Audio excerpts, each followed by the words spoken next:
Don't just watch in the dark. Click subscribe, like, and join now.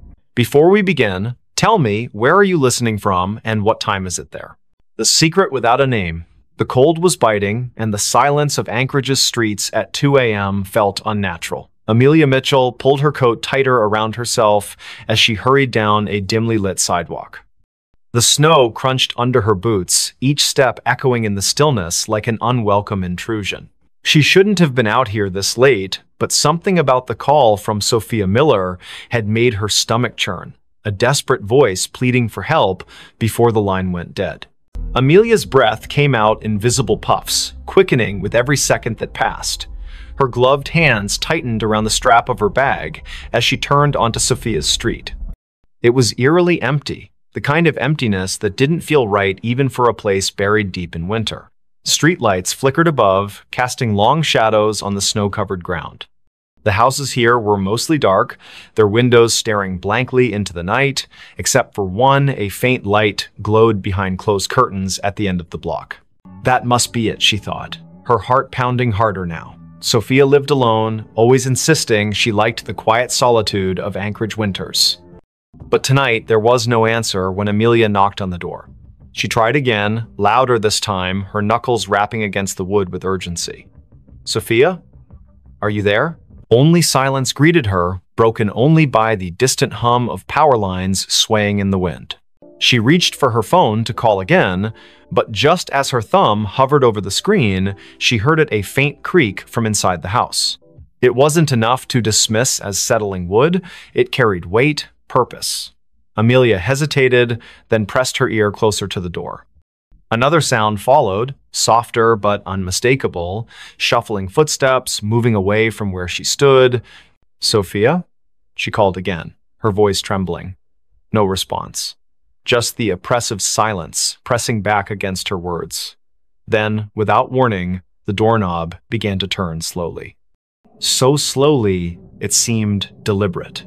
Amelia stumbled backward, nearly slipping on the icy steps leading up to the porch. Her pulse roared in her ears as the door swung open wide, revealing nothing but darkness beyond. There was no one there, not immediately anyway.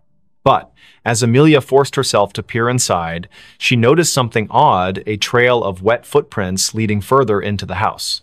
They weren't hers. They couldn't be. She hadn't stepped inside yet. And they weren't fresh either, not entirely.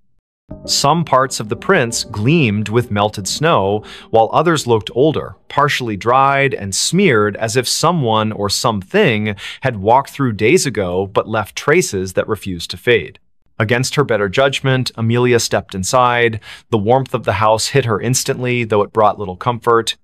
Something about the air felt wrong, stale, heavy, as if it hadn't circulated properly in weeks. She glanced around the living room, taking in the familiar clutter of books and photographs scattered across shelves. Everything seemed normal, until she saw the photo frame lying face down on the coffee table. She picked it up cautiously, turning it over. It was a picture of Sophia smiling brightly next to Jackson Cole, her boyfriend or ex-boyfriend, depending on who you asked. Their faces were scratched out violently, gouges cutting through the glass like angry scars. A chill ran down Amelia's spine. This wasn't random vandalism. Someone had done this deliberately, methodically. Before she could process what it meant, another noise caught her attention, a low scraping coming from somewhere deeper in the house. It sounded like nails being dragged along a hard surface, slow and rhythmic, punctuated by pauses that somehow felt more menacing than the sound itself. Amelia swallowed hard, clutching her phone tightly in her hand. She considered calling the police, but what would she say? That she broke into her friend's house because of some creepy noises? They'd think she was crazy. Instead, she moved cautiously toward the hallway, following the sound despite every instinct screaming at her to leave. The hallway was narrow, lined with family portraits that seemed to watch her as she passed. Each frame held a face frozen in time, eyes staring ahead as if waiting for something. At the far end, a door stood slightly ajar, light spilling out from within. The scraping grew louder, closer, and Amelia realized it was coming from behind that door. Her palms were slick with sweat beneath her gloves as she pushed it open just enough to peek inside. What she saw stopped her dead in her tracks. The room was small, cluttered with boxes stacked haphazardly against the walls. In the center sat a chair, and on the chair was Sophia, or at least what remained of her. Her body slumped forward unnaturally, head hanging limp as if her neck couldn't support its weight anymore. Blood pooled beneath the chair, dark and congealed, staining the hardwood floor. But the worst part was her face, or rather, the absence of it. Where Sophia's features should have been, there was only smooth, featureless skin stretched taut over bone. Amelia gagged, stumbling backward as bile rose in her throat. She wanted to scream, to run, but her legs wouldn't obey. Instead, she froze, transfixed by the sight before her. And then, from somewhere behind her, a voice spoke softly, almost kindly. "You shouldn't have come." She spun around, heart hammering wildly, but there was no one there. The hallway was empty, the portraits still staring silently ahead. Yet the voice lingered in her mind, repeating the same phrase over and over. "You shouldn't have come. You shouldn't have come." Amelia backed away, tripping over her own feet as she tried to retrace her steps toward the front door. But the layout of the house seemed different now, distorted somehow. Doors that hadn't been there before appeared in the walls, leading to rooms she didn't recognize. Shadows shifted unnaturally, twisting into shapes that defied logic. She could hear whispers now, too, overlapping voices murmuring in tones too low to understand. Panic set in fully as she realized she was trapped. Every step she took led her deeper into the labyrinthine nightmare of Sophia's home. The air grew colder with each passing moment, frost creeping up the walls and forming intricate patterns on the ceiling. And always, the whispers followed her, growing louder and more insistent. Finally, she found herself in a room she didn't remember entering. It was larger than any other space in the house, impossibly so, with walls made entirely of mirrors. Each reflection showed a version of herself, but none of them matched the person standing in the center of the room. Some looked older, gaunt, and hollow-eyed. Others appeared younger, innocent, and terrified. One reflection wasn't even human. It was a twisted, monstrous figure with elongated limbs and a mouth full of jagged teeth. Before she could react, the reflections began to move independently, stepping out of the mirrors and surrounding her.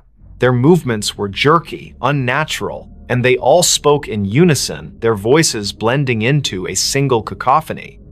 "You know the secret," they hissed. "You've always known." Amelia shook her head frantically, tears streaming down her face. "I don't know anything," she screamed. But the figures only drew closer, their cold breath brushing against her skin. One of them reached out, its fingers brushing her cheek, and suddenly memories flooded her mind, memories that weren't hers. Images of Sophia, of Jackson, of secrets whispered in the dark, of a nameless thing lurking just beyond the edge of perception, waiting patiently for someone foolish enough to stumble upon it. And then everything went black.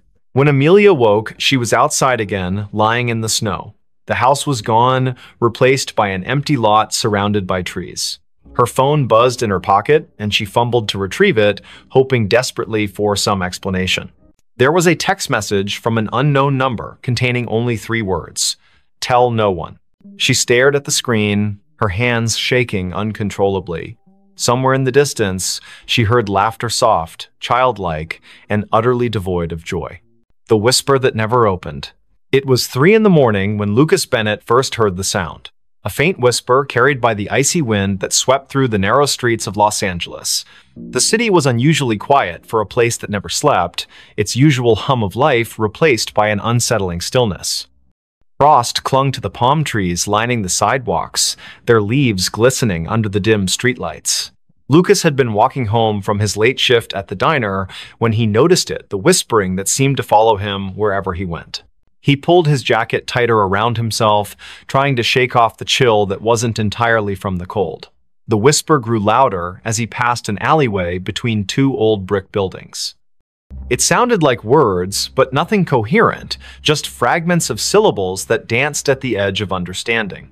His pace quickened, boots crunching against the frost-covered pavement. He told himself it was just the wind playing tricks on him. But deep down, he knew better. Olivia Turner lived in apartment 3B of the building where Lucas rented his studio. She had moved in 6 months ago, and they had exchanged polite greetings in the hallway occasionally. But tonight, when Lucas finally reached his floor, he found her standing outside her door, her face pale and drawn. Her hands trembled as she fumbled with her keys, dropping them twice before managing to unlock the door. Something about her demeanor made Lucas pause. "Everything okay?" he asked, his voice softer than intended. Olivia glanced at him, her eyes wide with something he couldn't quite place. Fear? Exhaustion? Both? She hesitated before answering, I keep hearing things." Her voice cracked slightly. Voices. Whispers. I thought maybe it was just my imagination. She trailed off, looking past him into the dark hallway. Lucas felt a chill run down his spine. He had heard those whispers too. Without thinking, he said, "Me too. Tonight. Outside." Olivia's expression shifted from fear to something closer to relief, though her hands still shook. "Come in," she said quietly, stepping aside. The warmth of her apartment enveloped him immediately, but it did little to ease the tension coiling in his chest. Inside, the room was small but cozy, decorated with mismatched furniture and soft lighting. A half-empty mug of tea sat cooling on the coffee table beside an open book. Olivia gestured for him to sit while she poured herself another cup. "Do you want some?" she asked, holding up the teapot. Lucas nodded, though he doubted anything could settle the unease growing inside him. As she busied herself in the kitchenette, he noticed the curtains were drawn tightly shut, despite the fact that no one would be able to see inside at this hour. The windows themselves seemed almost deliberately avoided. So Olivia began after handing him a steaming mug. "You heard them too, the whispers." It wasn't a question. Lucas took a sip of the tea. It tasted bitter, but he didn't complain. "Yeah, out there. They followed me all the way back here." He set the mug down carefully. "What about you? When did you start hearing them?" Olivia wrapped her fingers around her own mug, staring into its depths as if searching for answers. "A week ago. At first, I thought it was just stress or lack of sleep. You know how it is, working long hours, trying to make ends meet. But then it got worse." She looked up at him, her gaze piercing. "They started coming closer, louder. Like they were right behind me, even when I was alone in my apartment." Lucas swallowed hard. "Did you tell anyone? Call someone?" Olivia shook her head. "Who would believe me? My friends think I'm overreacting. My landlord thinks I'm making excuses to get out of paying rent next month." She let out a humorless laugh.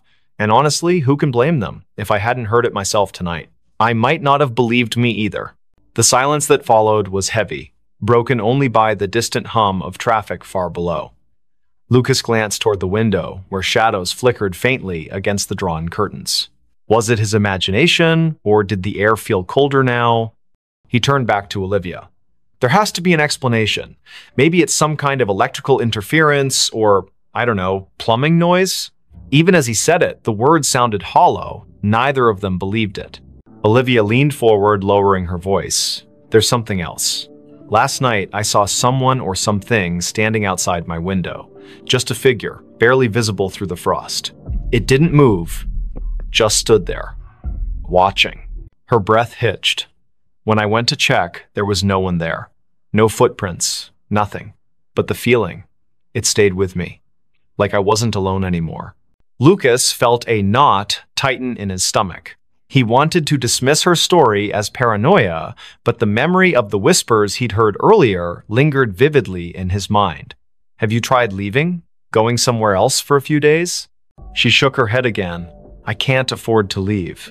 And besides," she hesitated, glancing toward the window once more, "it feels like it's following me. Wherever I go, whatever I do, it's always there, waiting." The weight of her words settled over them like a suffocating blanket. Lucas finished his tea, setting the empty mug aside. "We should figure this out together," he said finally. "Whatever it is, if it's real, we'll find a way to stop it." Olivia gave him a small, grateful smile, but her eyes remained haunted. Over the next hour, they talked about everything they could remember. The timing of the whispers, any patterns or triggers, whether they had noticed anything unusual in their daily routines. The conversation helped distract them temporarily, but neither could shake the sense that they were being watched. Every creak of the building, every gust of wind outside, sent jolts of adrenaline coursing through their veins. Eventually, Lucas realized he needed to get back to his own apartment. Reluctantly, he stood, thanking Olivia for the tea. She walked him to the door, her hand lingering on the doorknob. "Be careful," she whispered, "and if you hear anything again, don't go looking for it." He nodded, forcing a reassuring smile he didn't feel. "You too. Lock your door tight." With that, he stepped out into the hallway, closing the door softly behind him. For a moment, he stood there, listening. The whispers weren't audible now, but the oppressive silence felt just as menacing. Back in his studio, Lucas locked his door and double-checked the windows. He debated calling someone, anyone, but who would he call? Who would understand, without dismissing him outright? Instead, he lay down on his bed, staring at the ceiling as exhaustion slowly crept over him. Sleep came fitfully, plagued by dreams of shadowy figures and unintelligible voices echoing endlessly in his ears. The next morning brought little relief. Though the sun eventually rose, casting weak light over the frost-laden city, the oppressive atmosphere remained. Lucas called in sick to work, unable to face the idea of leaving his apartment. Around noon, there was a knock at his door. It was Olivia, carrying a bag of groceries and wearing a nervous smile.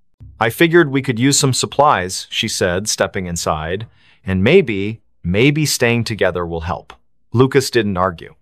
Together, they spent the day researching local legends, urban myths, anything that might explain what was happening. They scoured forums, read articles, even dug into old newspaper archives online.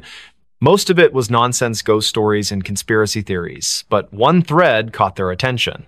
A user named Silent Watcher had posted about a series of disappearances in Los Angeles during the winter months over the past decade. The cases were unsolved, dismissed as runaways or accidents, but certain details stood out. Witnesses reported hearing strange noises before the victims vanished. Some claimed to have seen shadowy figures lurking near windows or alleys. The posts were vague, but the similarities were impossible to ignore. As evening fell, the temperature dropped sharply. The heater struggled to keep up, and both Lucas and Olivia found themselves bundled in blankets, huddled together on the couch. The whispers returned, louder this time, seeping through the walls like water. They exchanged panicked looks, hearts pounding in unison. Whatever it was getting closer. Desperation drove them to action. Armed with flashlights and makeshift weapons, a baseball bat for Lucas, a kitchen knife for Olivia, they ventured into the hallway. The whispers surrounded them now, forming a cacophony of disjointed sounds that clawed at their sanity. Each step felt heavier than the last, as if the air itself resisted their movement. At the end of the hallway, the emergency exit stood ajar, frost creeping inward. Beyond it lay the fire escape, descending into darkness. Lucas hesitated, gripping the bat tightly. "Do we really want to know what's out there?" he whispered. Olivia didn't answer, her eyes fixed on the gap. Slowly, they stepped through, bracing themselves for whatever awaited them. The metal stairs groaned under their weight, each step echoing ominously in the frigid night. Below, the alley was shrouded in shadow, the streetlights casting long, distorted reflections on the icy ground. Movement caught the corner of Lucas's eye, a flicker, gone before he could focus. Then another, and another. Shapes darted between the buildings, fleeting glimpses of something humanoid, yet wrong. "Run," Olivia hissed, clutching his arm. They bolted down the remaining steps, slipping on patches of ice as they fled. Behind them, the whispers erupted into a deafening roar, filling the air with chaotic sound. Shadows converged, twisting and writhing like living smoke. Panic surged through Lucas's veins as he realized they were being hunted. They rounded a corner, breaths ragged, legs burning. Ahead, a familiar figure emerged from the darkness. It was Benjamin Hayes, a neighbor whose face they recognized, but whose name they rarely spoke. His expression was blank, his movements mechanical. He raised a hand, pointing toward an abandoned warehouse across the street. "In there," he said, his voice devoid of emotion. "You'll find answers." Without hesitation, they obeyed, bursting through the rusted doors of the warehouse. Inside, the air was thick with decay and dampness. Faint traces of graffiti adorned the crumbling walls, remnants of a forgotten era. In the center of the vast space stood a wooden crate, its surface etched with symbols neither of them recognized.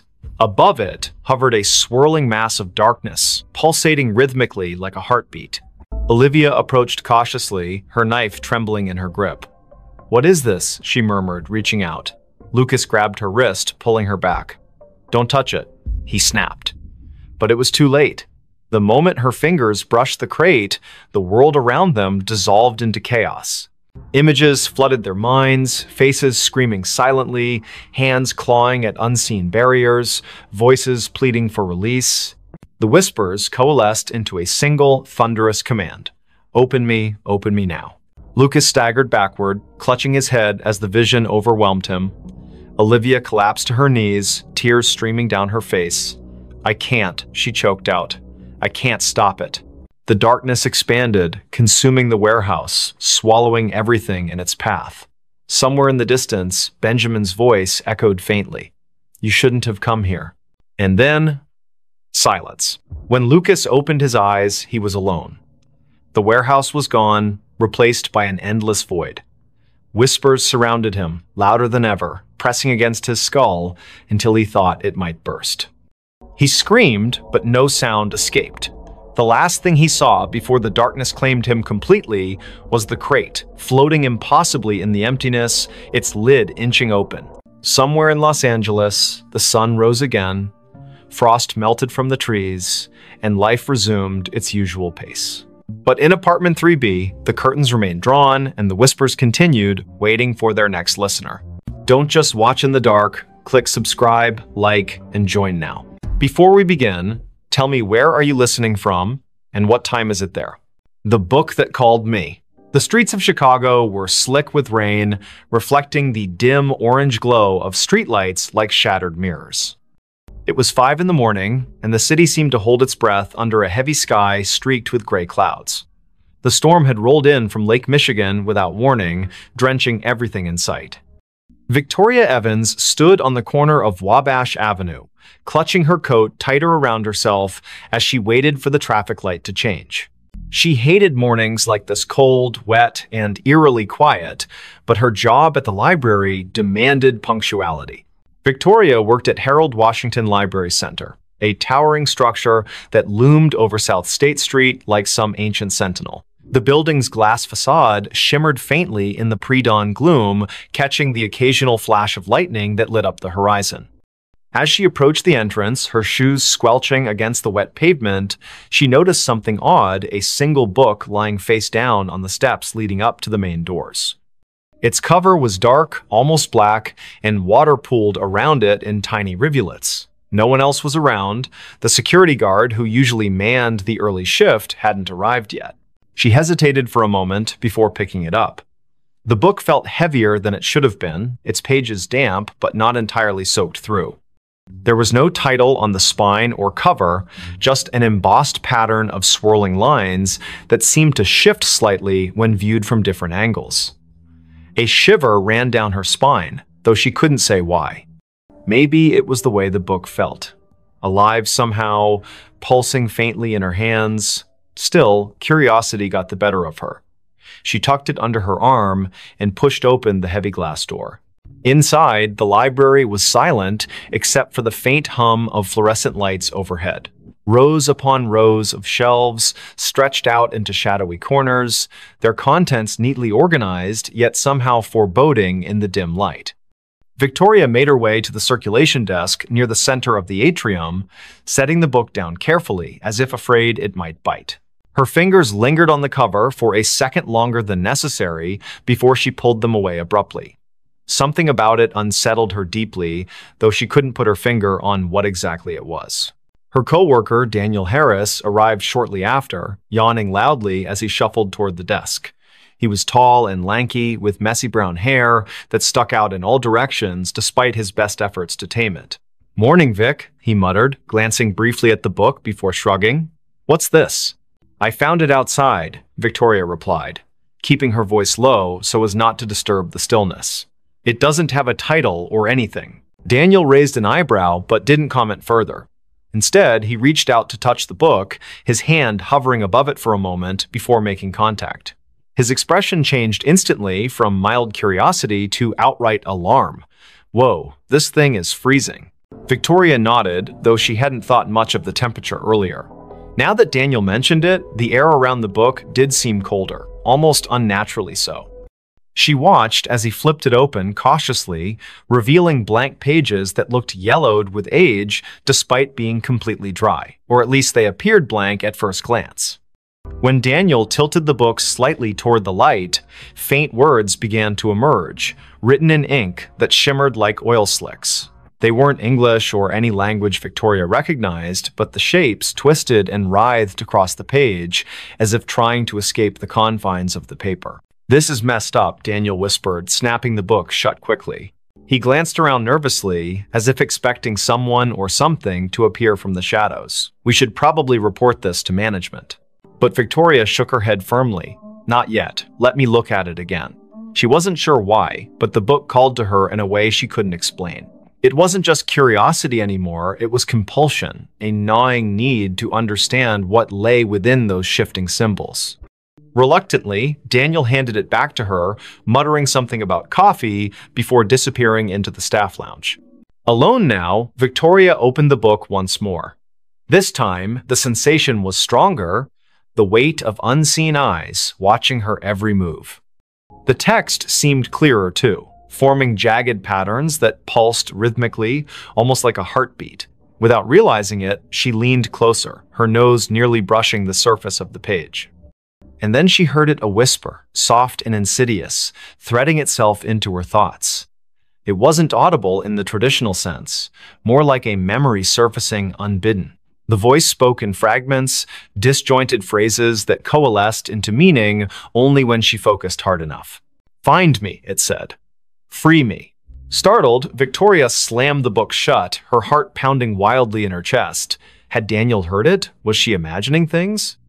She glanced toward the staff lounge, half expecting him to come running out, but there was no sign of him, just silence and the oppressive weight of the library closing in around her. For the rest of the day, Victoria tried to focus on her duties, shelving returned books and assisting patrons with research queries. But the presence of the mysterious volume weighed heavily on her mind. It sat on the edge of her desk, seemingly innocuous, yet impossible to ignore. Every time she passed by, she swore she could feel it humming softly, vibrating with suppressed energy. By late afternoon, the temptation became unbearable. She locked herself in the staff break room, determined to decipher even a fraction of what the book contained. The whispers returned almost immediately, louder this time, overlapping each other until they formed a cacophony of voices. Some pleaded for help, others screamed in agony, while a few laughed maniacally. Victoria pressed her palms against her ears, shaking her head violently to block them out. But the sound wasn't external, it came from inside her own skull, burrowing deeper with each passing second. Tears streamed down her face as she forced herself to concentrate, tracing the intricate patterns on the page with trembling fingers. Slowly, painstakingly, the symbols began to rearrange themselves, forming words she could finally understand. "They seek you," the text read. "They hunger." Before she could process what it meant, the lights flickered violently, plunging the room into darkness. A low rumble echoed through the building, like distant thunder, but somehow wrong, unnatural. Victoria scrambled to her feet, clutching the book tightly as she fumbled for the doorknob. When she stepped back into the main hall, the atmosphere had shifted dramatically. Shadows danced along the walls where none should exist, twisting and contorting into grotesque shapes. The air smelled metallic, tinged with decay. And worst of all, the silence was gone, replaced by faint scratching sounds, like claws dragging across wood. "Daniel?" she called out, her voice cracking with fear. No response. Panic rising, she moved toward the circulation desk, hoping to find some semblance of safety there. But as she rounded the corner, she froze. The shelves lining the aisles were no longer filled with books, they were empty, hollow husks stretching endlessly into the gloom. Where had everything gone? What was happening? A sudden movement caught her eye, a figure darting between the rows ahead. It was small, hunched over, moving with jerky, unnatural motions. Victoria backed away instinctively, clutching the book to her chest like a shield. The figure stopped abruptly, turning to face her. Its head tilted sideways, impossibly far, joints cracking audibly. Then it lunged.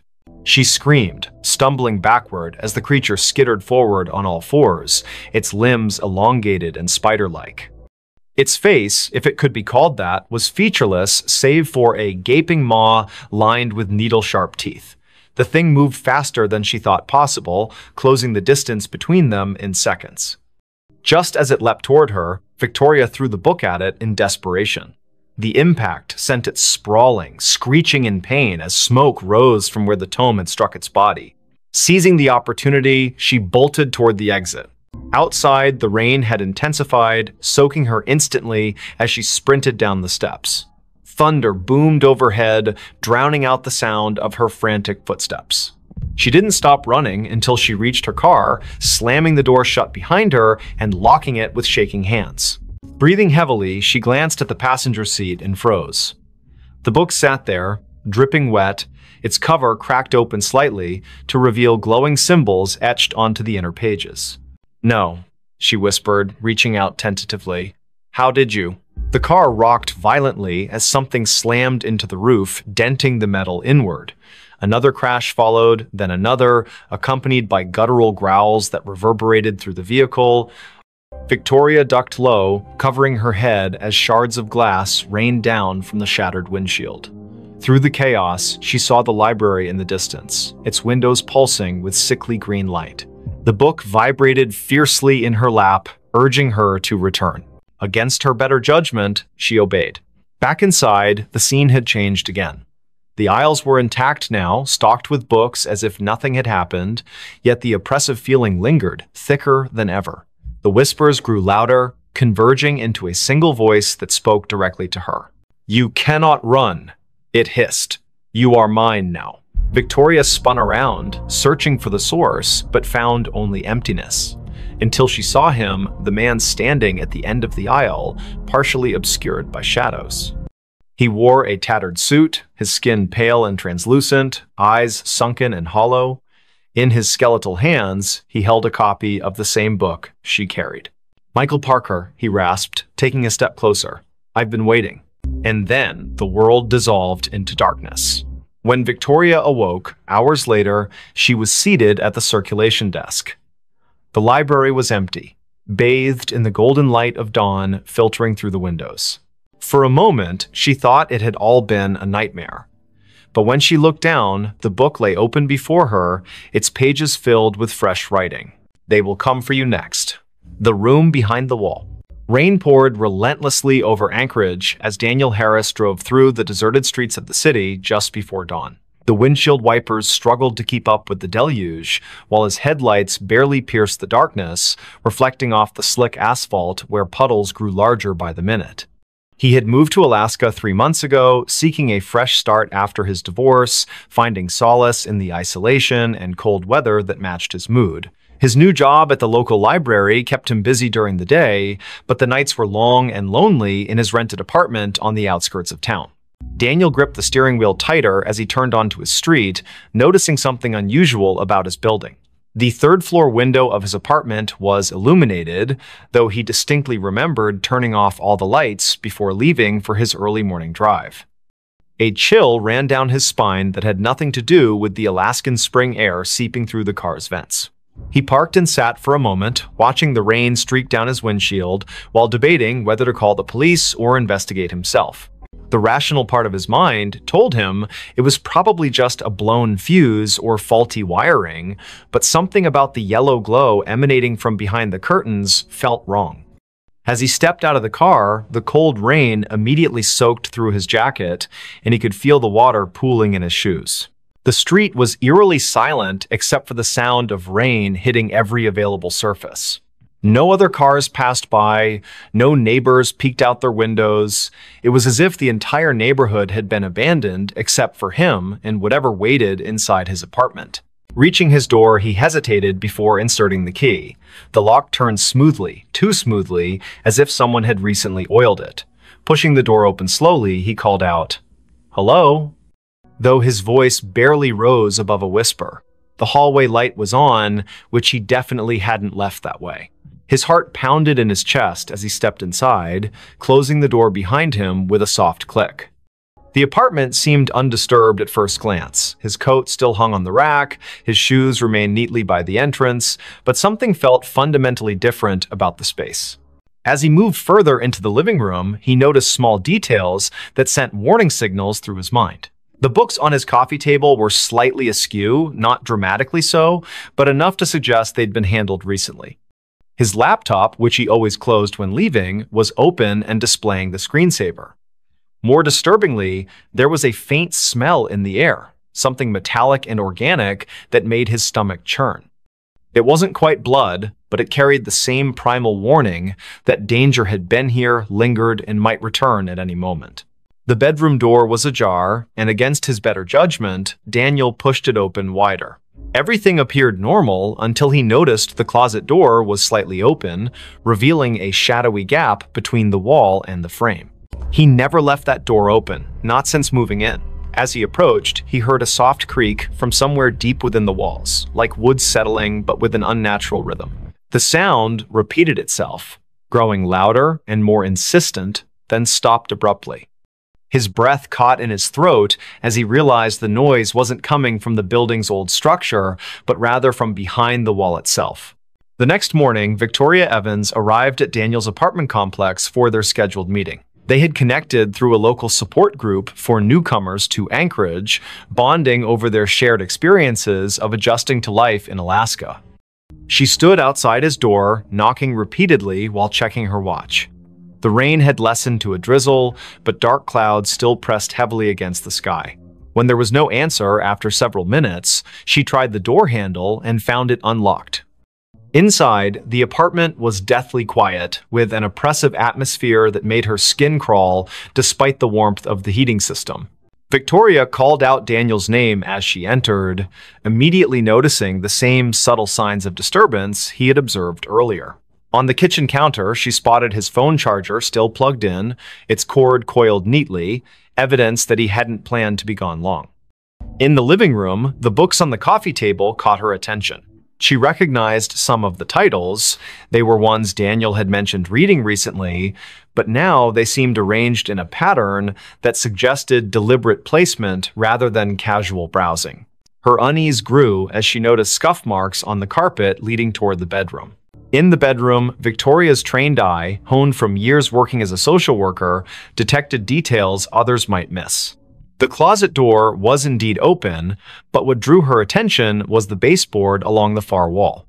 There were fresh scratches marring the paint, and when she knelt to examine them closer, she discovered tiny fragments of plaster embedded in the carpet. Standing up, she pressed her palm against the wall and felt it give slightly, accompanied by a soft crunching sound. Her heart raced as she realized this section of the wall was thinner than it should be, as if something lay hidden behind it. Michael Parker, the building's maintenance supervisor, arrived shortly after Victoria's call. A grizzled man in his late 50s with decades of experience in construction and property management, he listened intently as she explained her findings.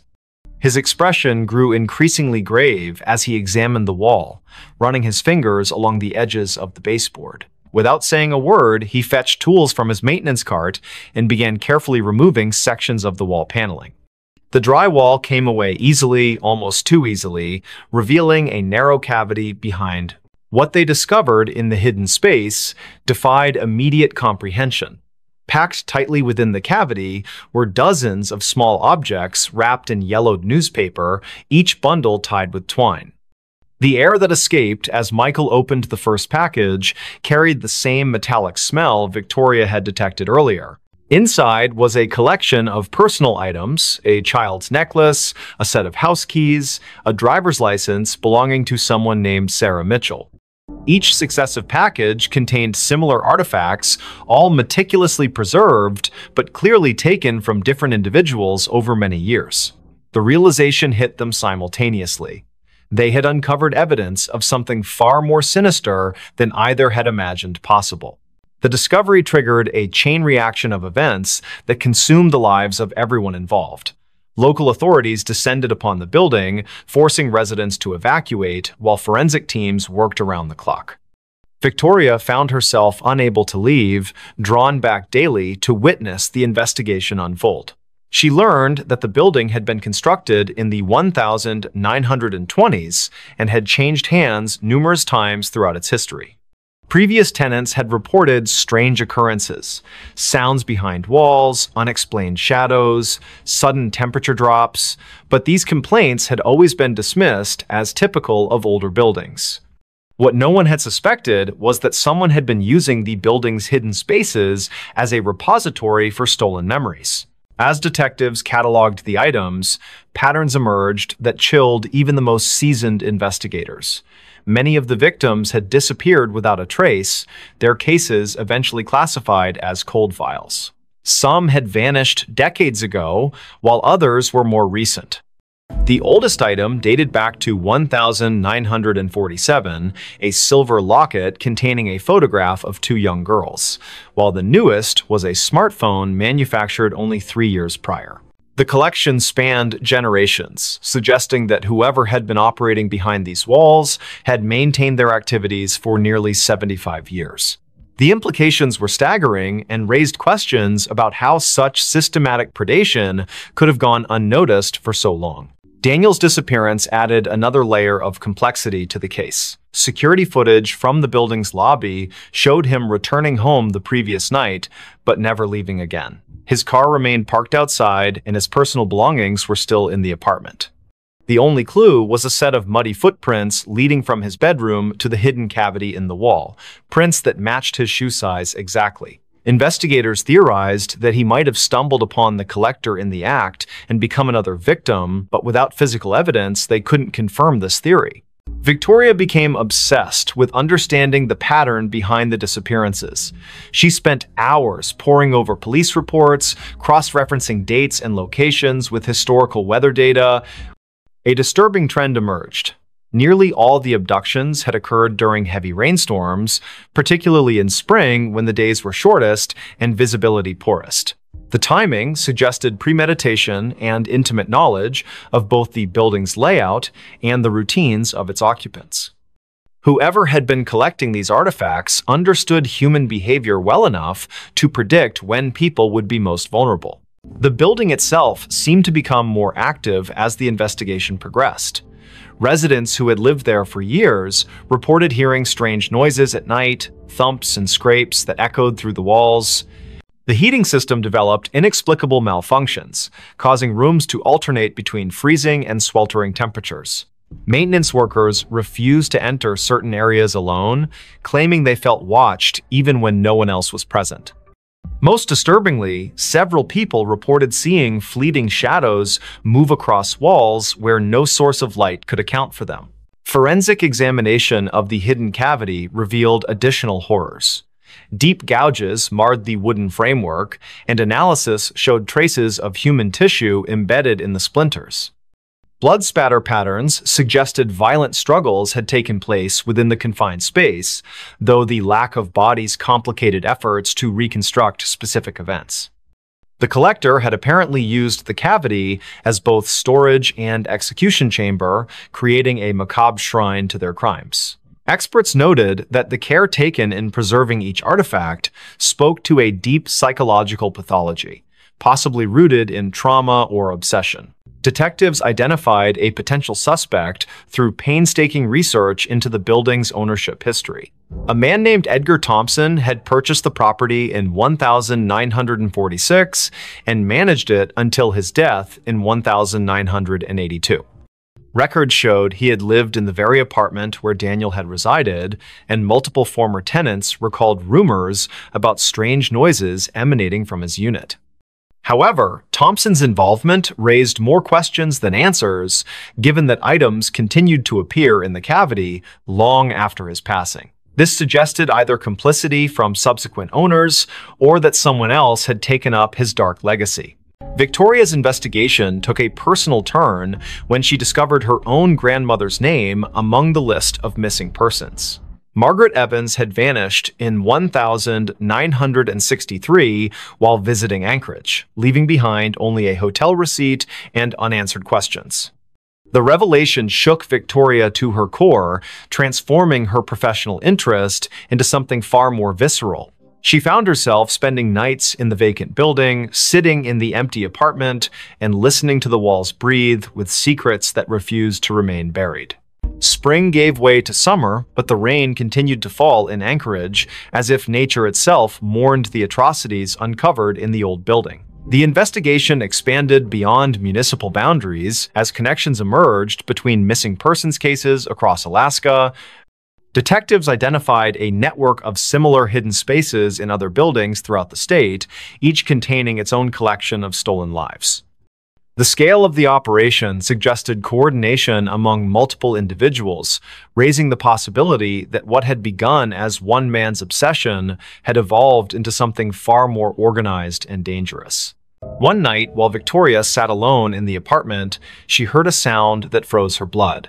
From behind the newly repaired wall came the unmistakable creak of footsteps, slow and deliberate. She grabbed her phone to call for help, but found no signal in the suddenly dead zone of the building. The footsteps grew closer, accompanied by the soft rustle of fabric brushing against wood. Then came a voice, barely audible but unmistakably human, whispering words that made her skin crawl. "You shouldn't have looked. You shouldn't have seen." The voice sounded ancient, yet familiar, carrying echoes of countless voices absorbed over decades. The police response team arrived 20 minutes later, bursting into the apartment with weapons drawn. They found Victoria unconscious on the floor, her phone shattered beside her. Paramedics determined she had suffered a severe panic attack but would recover. Yet when they examined the wall where she claimed to have heard the voice, they discovered something that defied explanation. Fresh scratches marred the newly installed drywall, forming words that spelled out a single chilling message: "Not done yet." The marks were too high for anyone to reach without assistance, and security cameras showed no one entering or leaving the apartment during the crucial time period. As weeks turned into months, the case remained unsolved despite mounting evidence. The building was eventually condemned, deemed structurally unsafe due to unforeseen damage discovered during renovations. Residents scattered to different parts of the city, but many reported feeling eyes upon them in their new homes, especially during rainstorms. Victoria returned to her work as a social worker, but found herself constantly looking over her shoulder, certain that whatever had operated in those walls continued to watch from the shadows. The last anyone saw of Daniel Harris was captured by a traffic camera 2 blocks from his apartment on the night he disappeared. The footage showed him walking briskly through the rain, occasionally glancing over his shoulder as if pursued. His image blurred momentarily, then reappeared moving in the opposite direction, though no one else appeared in frame. When enhanced, the video revealed something impossible. His reflection in a storefront window showed him reaching toward the camera with an expression of pure terror, though his physical form continued walking away. The file remains archived, awaiting technological advances that might explain the anomaly.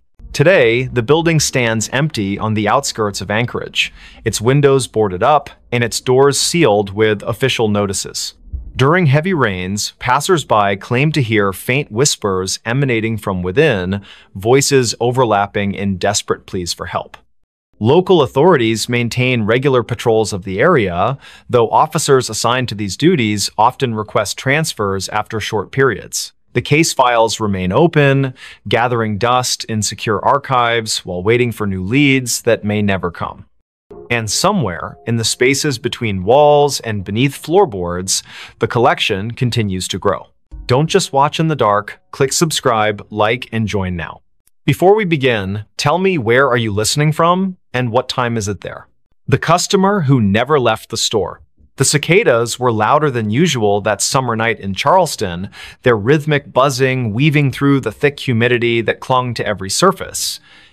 Lucas Allen stood behind the counter of his small convenience store on King Street, absently wiping down the already spotless glass display case. The neon open sign flickered slightly in the window, casting an uneven glow across the rows of snacks and beverages lining the aisles. It was nearly midnight, and the usual Friday crowd had already come and gone, leaving only the persistent hum of the refrigerators and the distant sound of traffic from the historic district. Lucas checked his phone for what felt like the 100th time that evening. No new messages, just another quiet night in a city that never truly slept. He sighed and glanced at the security camera monitors mounted above the cigarette rack. Each screen showed a different angle of the store's interior, all empty except for his own reflection in the convex lenses. Something about tonight felt different though, like the air itself was heavier than normal. His eyes lingered on the darkest corners of the footage before moving back to the register. The bell above the door jingled softly, making Lucas look up with automatic politeness. A woman stepped inside, her presence immediately altering the atmosphere of the shop.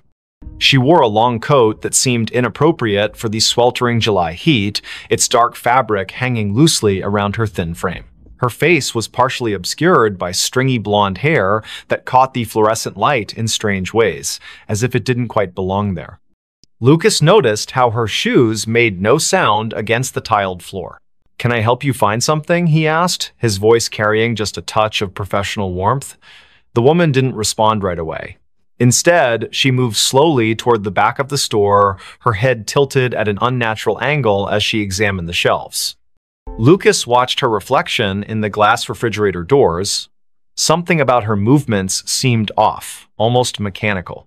Charlotte Robinson pushed her cart down aisle 3, debating between chips and pretzels. She paused when she realized the woman in the dark coat hadn't moved from where she'd been standing for the past 10 minutes.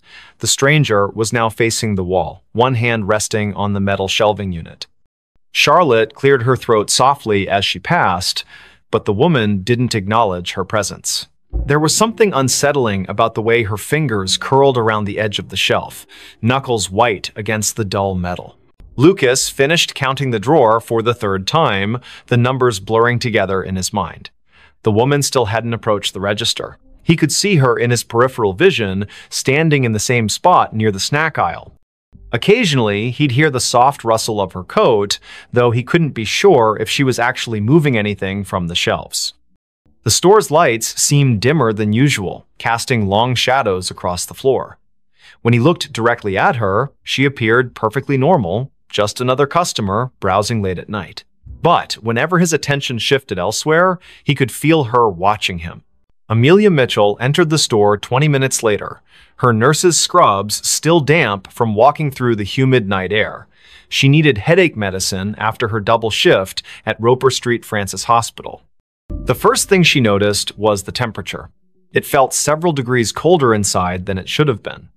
Then she saw the woman in the dark coat standing near the beverage coolers. Something about her posture seemed wrong, like she was leaning into the glass without actually touching it.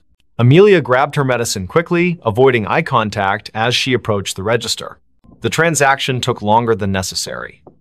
Lucas kept glancing at the security monitors, noting how the woman's position never changed despite the passage of time.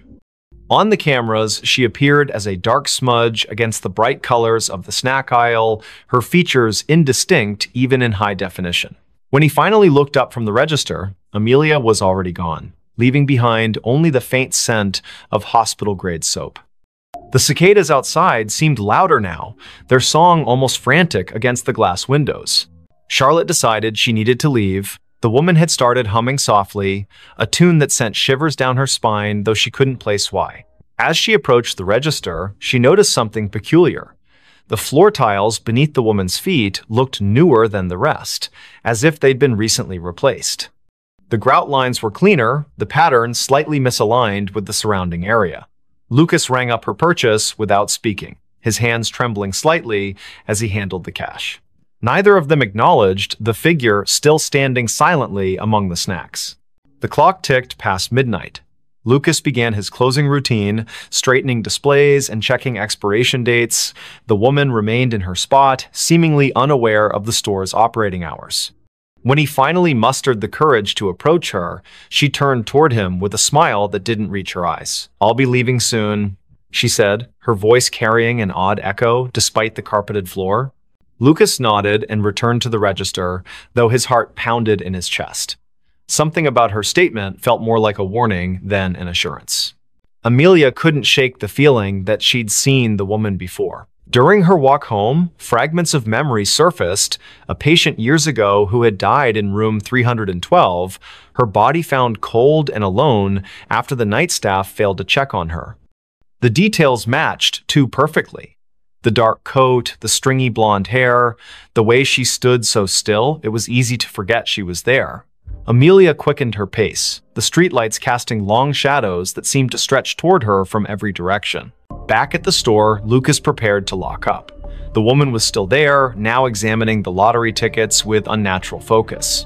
Her reflection in the glass case showed details that shouldn't have been possible, her eyes too large, her mouth moving, though no sound emerged. When Lucas announced the store was closing, she simply nodded and walked toward the back exit. The security cameras captured her movements perfectly until she reached the threshold, then suddenly she vanished from all screens simultaneously. Charlotte lay awake in her apartment on Queen Street, unable to stop thinking about the encounter. The humming had lodged itself in her mind, repeating endlessly like a broken record. She pulled out her phone and searched recent news articles, finding nothing unusual about the convenience store or its employees. Yet when she scrolled through the business's social media page, she noticed something strange. In every photo taken inside the shop, the same dark figure appeared in the background, always partially obscured, but unmistakably present. Lucas locked the front door and set the alarm, his hands shaking as he worked.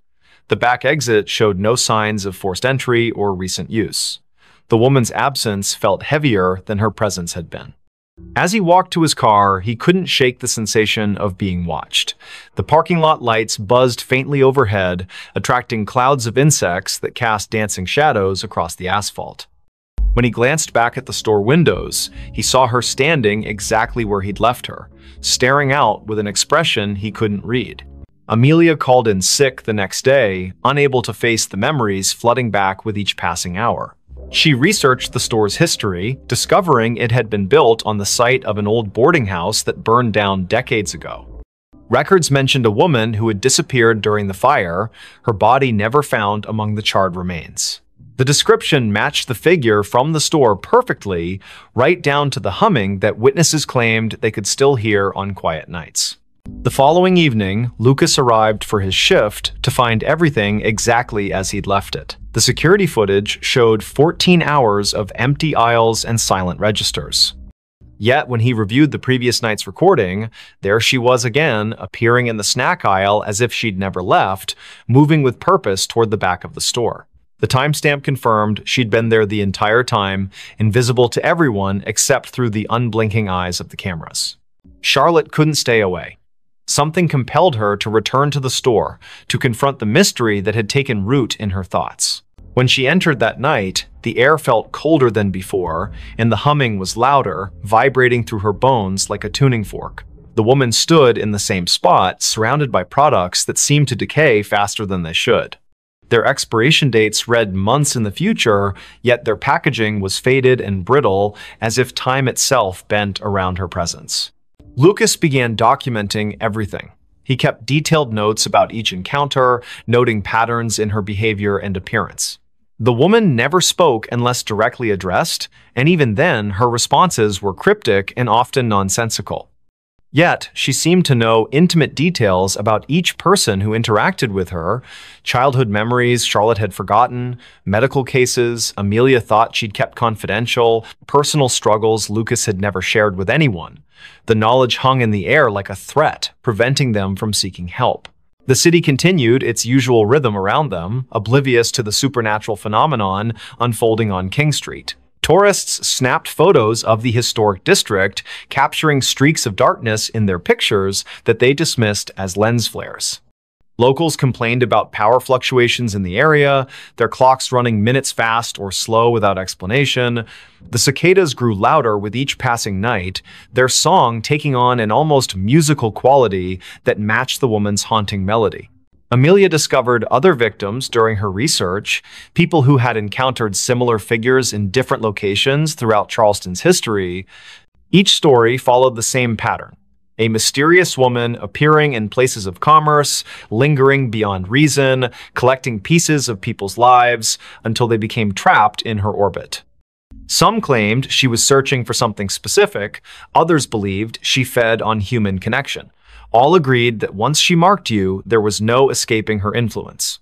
Lucas found himself changing. His reflection in the store windows seemed less substantial, his features fading slightly each day. Customers commented on how tired he looked, though he slept better than he had in years. The security cameras captured moments when he wasn't entirely present, his form flickering like static between frames. The woman watched these transformations with apparent satisfaction, her humming growing more complex, as if composing a symphony only she could hear. Charlotte's friends noticed her withdrawal from social activities. She spent hours sitting in her apartment, staring at the convenience store's security feed she'd hacked into. The woman's movements created patterns that resembled ancient symbols when traced over time. Mathematical equations formed in the spaces between appearances, suggesting a logic behind the madness. Yet each revelation came at a cost, fragments of Charlotte's personality chipped away, replaced by an understanding she couldn't articulate. The temperature in the store dropped steadily, creating condensation on the windows that spelled out words when viewed from certain angles. "Help me" appeared repeatedly, though none of them could determine if it was a plea or a command. The refrigeration units malfunctioned constantly, their contents freezing solid regardless of settings.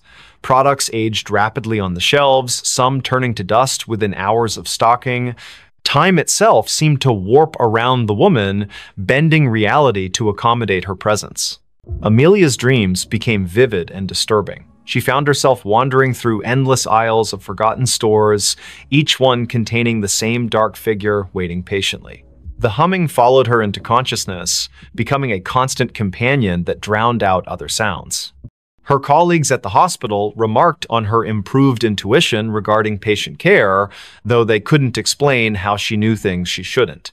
The line between her world and the woman's realm blurred until she couldn't tell which side she belonged to. Lucas attempted to break the cycle by staying away from the store. For 3 days, he avoided King Street entirely, hoping distance would sever the connection. Instead, the woman's influence grew stronger. She appeared in his apartment mirror, reflected in puddles during rainstorms, visible in the steam rising from his morning coffee. The humming never ceased, matching his heartbeat until he couldn't distinguish between internal and external sounds. His attempts to warn others fell on deaf ears, their faces blank as if seeing through him. Charlotte documented everything obsessively, filling notebooks with observations and calculations. The patterns revealed themselves gradually, forming a complex web of connections between victims across generations. Each person had experienced loss or isolation significant enough to create a void the woman could fill. They had sought comfort in material possessions, believing wealth or convenience could replace human connection. The realization hit her like a physical blow. They were all customers who had never truly left the store, trapped by their own desires. The final confrontation occurred on the hottest night of the summer. The cicadas screamed in harmony with the humming, their combined song shaking the glass in the store's windows. Lucas, Charlotte, and Amelia found themselves drawn back to the convenience store despite their efforts to resist. The woman waited for them in aisle 3, her dark coat billowing as if caught in a wind that didn't exist. Her smile revealed too many teeth, each one gleaming like polished stone. "You've learned," she said, her voice resonating through the empty store. But learning isn't enough. The floor tiles beneath them shifted, revealing the foundation of the old boarding house.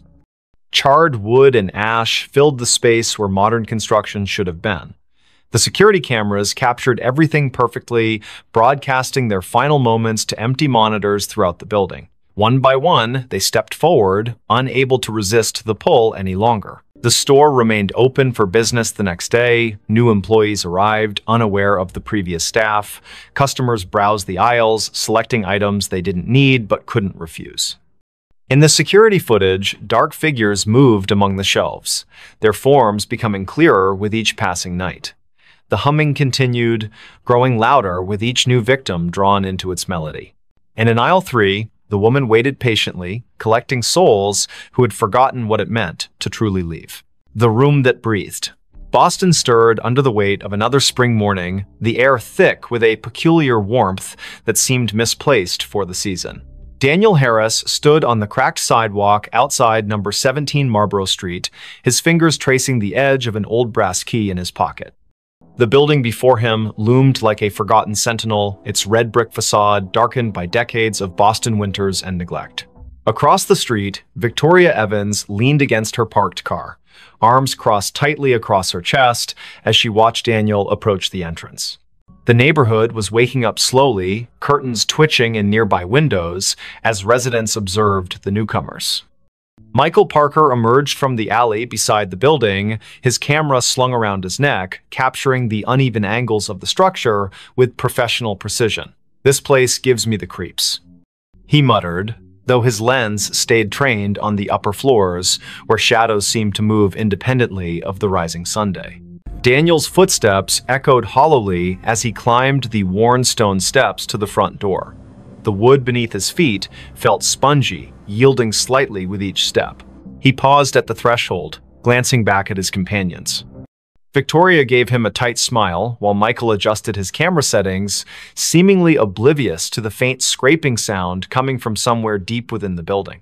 The key turned with unexpected ease, revealing a vestibule that smelled of damp paper and something else. Something metallic and sharp. Inside, the air was unnaturally still, as if the house itself was holding its breath.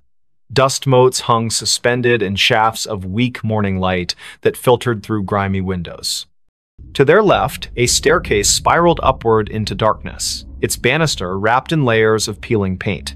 Directly ahead, a hallway stretched toward the rear of the building, lined with doors that seemed to lean inward as if drawn by some invisible force.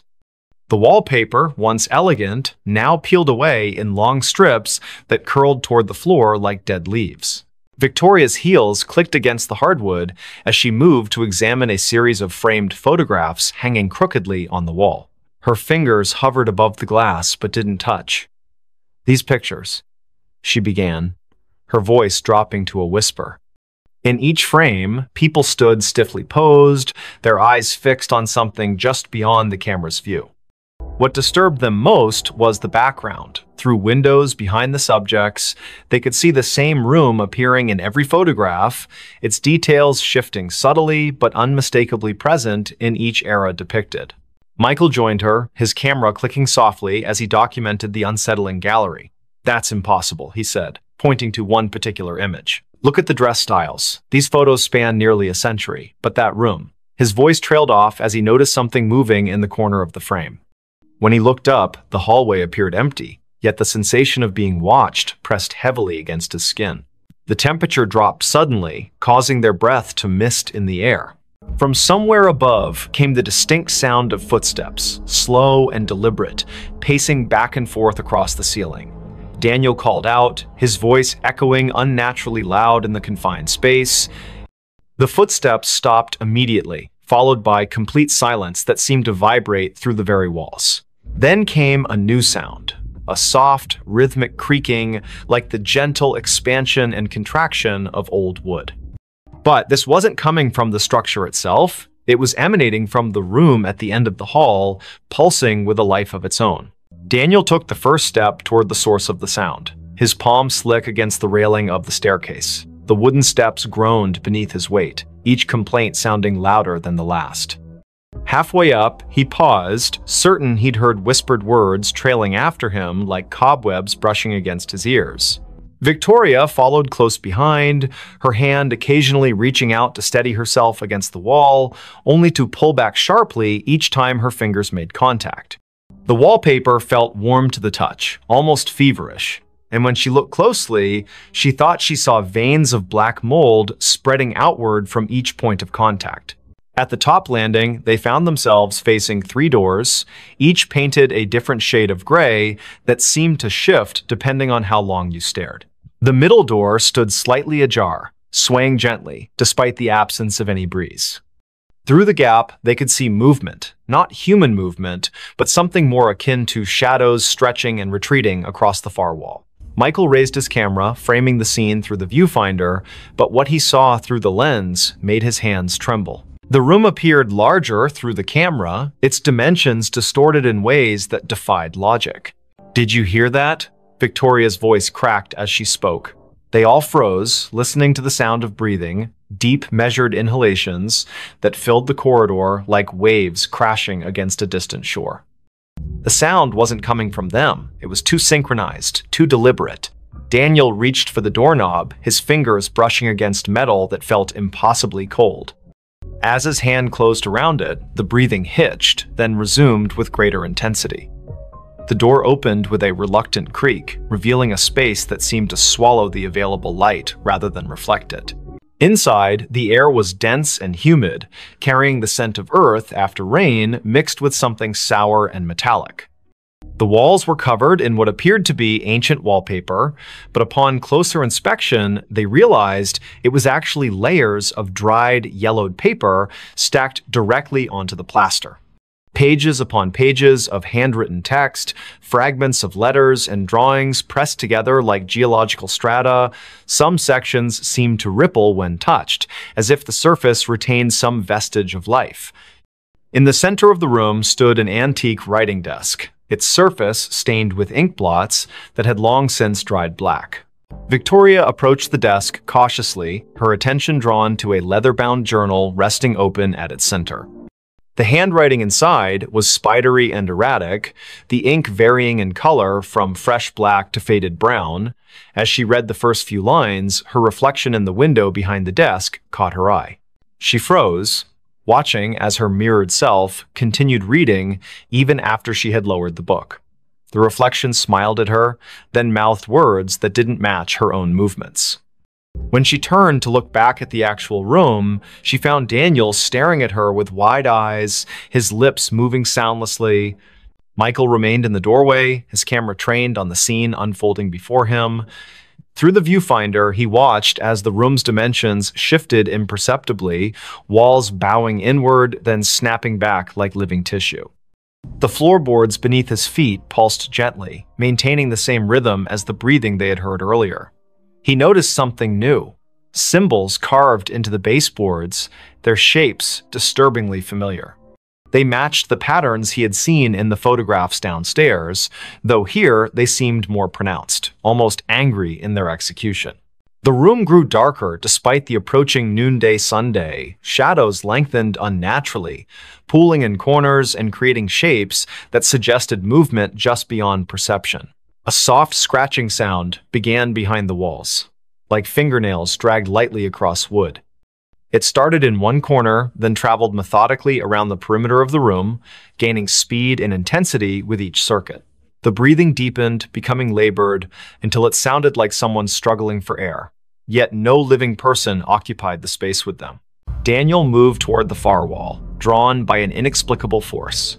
His fingers brushed against the paper-covered surface, feeling the individual sheets shift under his touch. Some pages crumbled to dust at his slightest contact, while others felt slick and wet, leaving dark stains on his fingertips. He realized with growing dread that the papers weren't merely covering the wall, they were growing from it, sprouting like fungal growths in the dim light. Words formed and reformed before his eyes, sentences rearranging themselves into coherent paragraphs that told stories of lives lived and lost within these walls. The breathing changed pitch suddenly, becoming higher and more rapid. The room responded physically, its walls expanding outward, then contracting violently. Books fell from shelves that hadn't been there moments before, their pages fluttering like wounded birds. The desk in the center split down the middle, revealing a cavity stuffed with more paper, all bearing the same frantic handwriting. Victoria stumbled backward as the journal in her hands began to burn, not with fire, but with a cold light that seared her palms without leaving marks. The reflected version of herself in the window had disappeared completely, replaced by something darker and less defined. Michael's camera flashed repeatedly, capturing images he couldn't see with his naked eye. Through the viewfinder, he watched shadowy figures emerge from the walls, their forms distorted but somehow familiar. They moved with purpose, gathering around the edges of the room like spectators at a performance. Their faces remained indistinct, but their presence pressed against his consciousness like a migraine building behind his eyes. The symbols on the baseboards glowed faintly, their light pulsing in time with the room's breathing. A sudden gust of wind swept through the space, though none of the windows had opened. Papers swirled in miniature cyclones, settling randomly across the floor in patterns that suggested meaning. The breathing grew ragged, punctuated by wet, gurgling sounds that made Victoria cover her ears with both hands. She sank to her knees as memories flooded her mind, memories that weren't hers.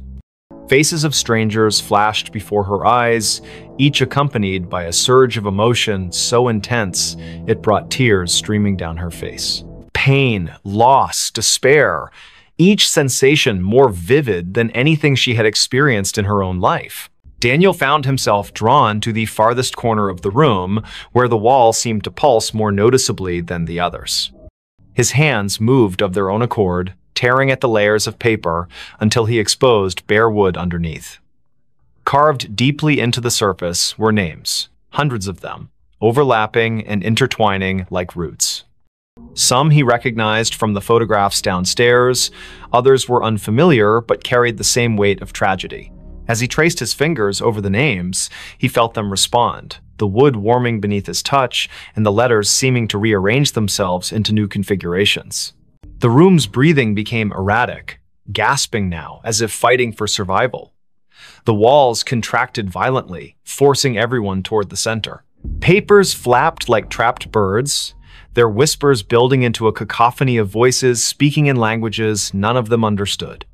The symbols on the baseboards burned brighter, their light casting everything in harsh relief. Michael's camera died suddenly, its battery drained despite being fully charged that morning. Still, he kept pressing the shutter button, hoping to capture something of what he saw through the viewfinder, shapes moving just beyond the threshold of visibility. Victoria screamed as the floor beneath her feet gave way, not collapsing, but opening like a mouth hungry for sustenance. She fell forward, catching herself on hands that sank partially into the wood as if it had become liquid. The journal's cold light spread across her arms, illuminating veins that seemed to contain flowing ink rather than blood. Memories continued to assault her mind, each one bringing physical pain that made her whole body convulse. The reflected version of herself returned in the window, reaching out toward her with hands that passed through the glass as if it were water. Daniel tore at the wall faster now, his fingers bleeding as he clawed deeper into the wood. With each name he uncovered, the room reacted more violently. The breathing became wheezing, punctuated by wet coughs that sprayed droplets of something dark against the remaining intact wall. The uncovered names began to glow, their light joining with that of the symbols on the baseboards until the entire room shimmered with an otherworldly radiance. Shapes moved within the walls themselves, pressing against the surface from the other side like creatures trying to break free. Michael retreated to the doorway, his legs shaking as he watched his friends struggle against forces they couldn't comprehend. Through his useless camera, he saw the truth of the room laid bare. A massive, beating heart at its core, pumping darkness instead of blood through veins of corrupted wood. The symbols served as valves, regulating the flow of whatever malignant force inhabited the space. The photographs downstairs weren't just documentation, they were warnings, each one showing the room consuming another victim who had come too close to understanding its nature. The breathing stopped suddenly, leaving a silence so profound it hurt their ears. The room held its collective breath, waiting. The walls began closing in, not quickly, but inevitably, their movement accompanied by the sound of thousands of pages turning simultaneously. Victoria pulled herself free from the floor, her arms streaked with black ichor that evaporated into smoke before hitting the ground. The journal's light had consumed her shadow, leaving her outlined in negative space. She joined Daniel at the wall, helping him tear away the remaining paper in a desperate attempt to reach whatever core lay hidden beneath. As they worked, the room showed them its true face. The walls weren't solid, they were composed of compressed memories, each layer containing the essence of someone who had tried to understand or escape. Faces pressed against the surface from the other side, their mouths open in silent screams that vibrated through the very bones of the building. The symbols on the baseboards merged into a single pulsing sigil that dominated the floor, its light so bright it burned away the darkness entirely. The heart at the room's center beat once, twice, then exploded outward in a wave of energy that threw them all backward. When they opened their eyes again, they found themselves standing outside number 17 Marlborough Street. The building looked different now, newer somehow, its bricks clean and its windows reflecting the afternoon sun without distortion. A young couple walked past them, discussing plans to renovate the upstairs apartment. Daniel reached into his pocket for the brass key, but found only lint. Michael's camera hung heavy around his neck, its memory card wiped clean. Victoria's hands bore no marks, though she could still feel the phantom burn of ink-filled veins beneath her skin. They never spoke about what happened inside the room. Each carried their own piece of its secret, buried deep where it couldn't consume them completely. Sometimes, late at night, Daniel would wake to the sound of breathing coming from his closet. Michael developed a habit of taking long detours to avoid walking past 17 Marlborough Street. Victoria found herself drawn to old journals and letters, unable to resist the urge to document everything she encountered. The room had marked them, claimed part of their essence, and though they had escaped its physical confines, its influence followed them like a shadow that refused to dissipate.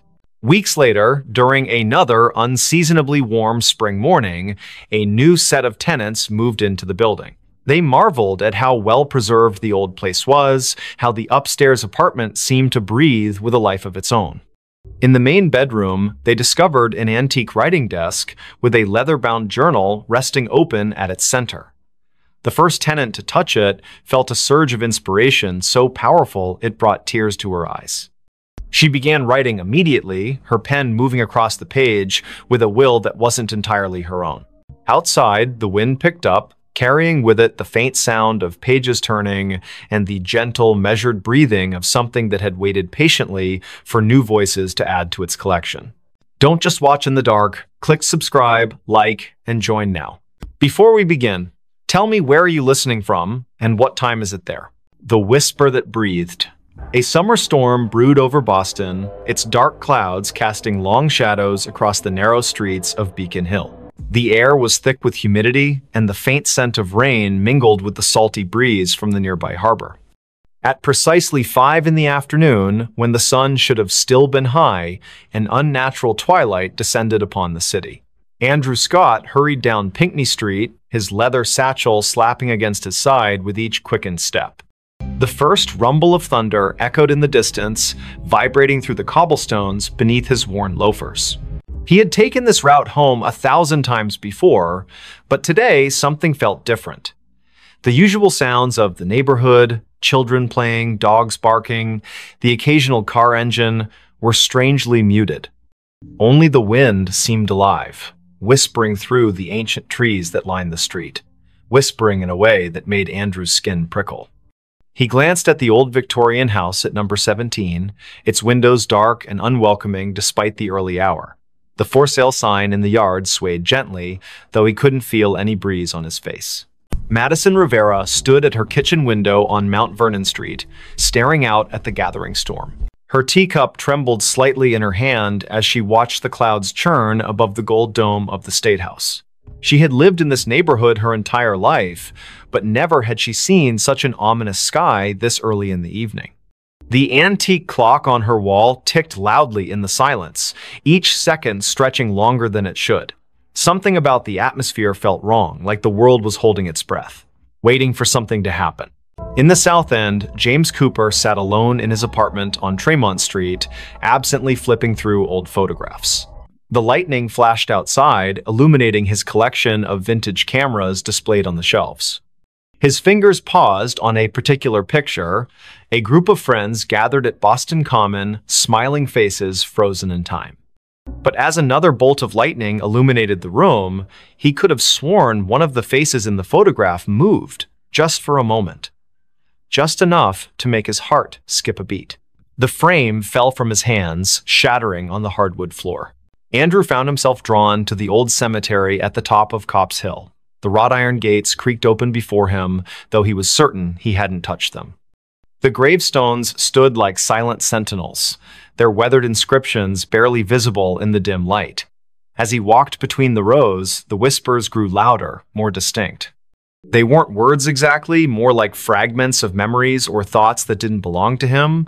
A cold droplet of rain hit his cheek, followed by another. The storm was getting closer, the thunder growing more insistent, yet he couldn't bring himself to leave. Madison's phone rang suddenly, making her jump. The caller ID showed a number she didn't recognize, but something compelled her to answer. "Hello?" she said, her voice barely above a whisper. There was no response, only the sound of breathing, slow, deliberate, measured breaths that seemed to echo in her ear. The connection remained open, the breathing continuing without variation. She wanted to hang up, but her fingers wouldn't move. Outside, the wind picked up, rattling the windows and sending a chill through the room despite the summer heat. James had gathered the broken pieces of the photograph frame and was attempting to reconstruct it when he noticed something odd. The image inside had changed. Where once there had been 6 smiling faces, now there were 7. The new face wasn't clear, just a blur of features that seemed to shift when he tried to focus on them. The room temperature dropped suddenly, and his breath came out in visible puffs. From somewhere deep within the walls, he heard a soft scraping sound, like fingernails dragging across wood, getting closer with each passing moment. The rain began to fall in earnest now, drumming against rooftops and streaming down window panes throughout the city. Andrew found himself standing before a particular gravestone, its inscription worn almost smooth by time. Yet he could read it perfectly in his mind. Elizabeth Hargrove, 1845–1865. The name triggered something in his memory, though he couldn't place why. The whispers around him formed words now, disjointed phrases that painted pictures of a life cut tragically short. Never meant to. Kept calling me back. So cold here. Madison finally managed to end the call, dropping the phone on the counter with shaking hands. The lights flickered, then steadied, then flickered again. She moved to check the circuit breaker, but stopped when she saw her reflection in the hallway mirror. It wasn't quite right, her eyes were wrong, too dark, too empty. She blinked, and the reflection smiled while she remained expressionless. The breathing from the phone call continued behind her, though no device was near. "You shouldn't have answered," it seemed to say, so softly she might have imagined it. James had barricaded himself in his bedroom, the photograph hidden safely in a drawer. The scraping had stopped, replaced by a gentle tapping at his window. When he looked, there was nothing there except the distorted reflection of his room. But something about the angles was off, as if space itself had bent slightly out of shape. His cameras, usually arranged with precise care, were now facing inward, their lenses trained on his bed. "They see you," he whispered to himself, though he wasn't sure where the words came from. The storm outside reached its peak, lightning flashing continuously, yet the darkness in his room deepened rather than lifted. The 3 of them, Andrew, Madison, James, were connected by threads they couldn't see, drawn together by forces beyond their understanding. Each had experienced strange occurrences before, dismissing them as coincidence or imagination. But now, as the storm battered Boston and the boundaries between worlds grew thin, they would be forced to confront the truth. Elizabeth Hargrove's story wasn't finished, and somehow they had become part of its conclusion.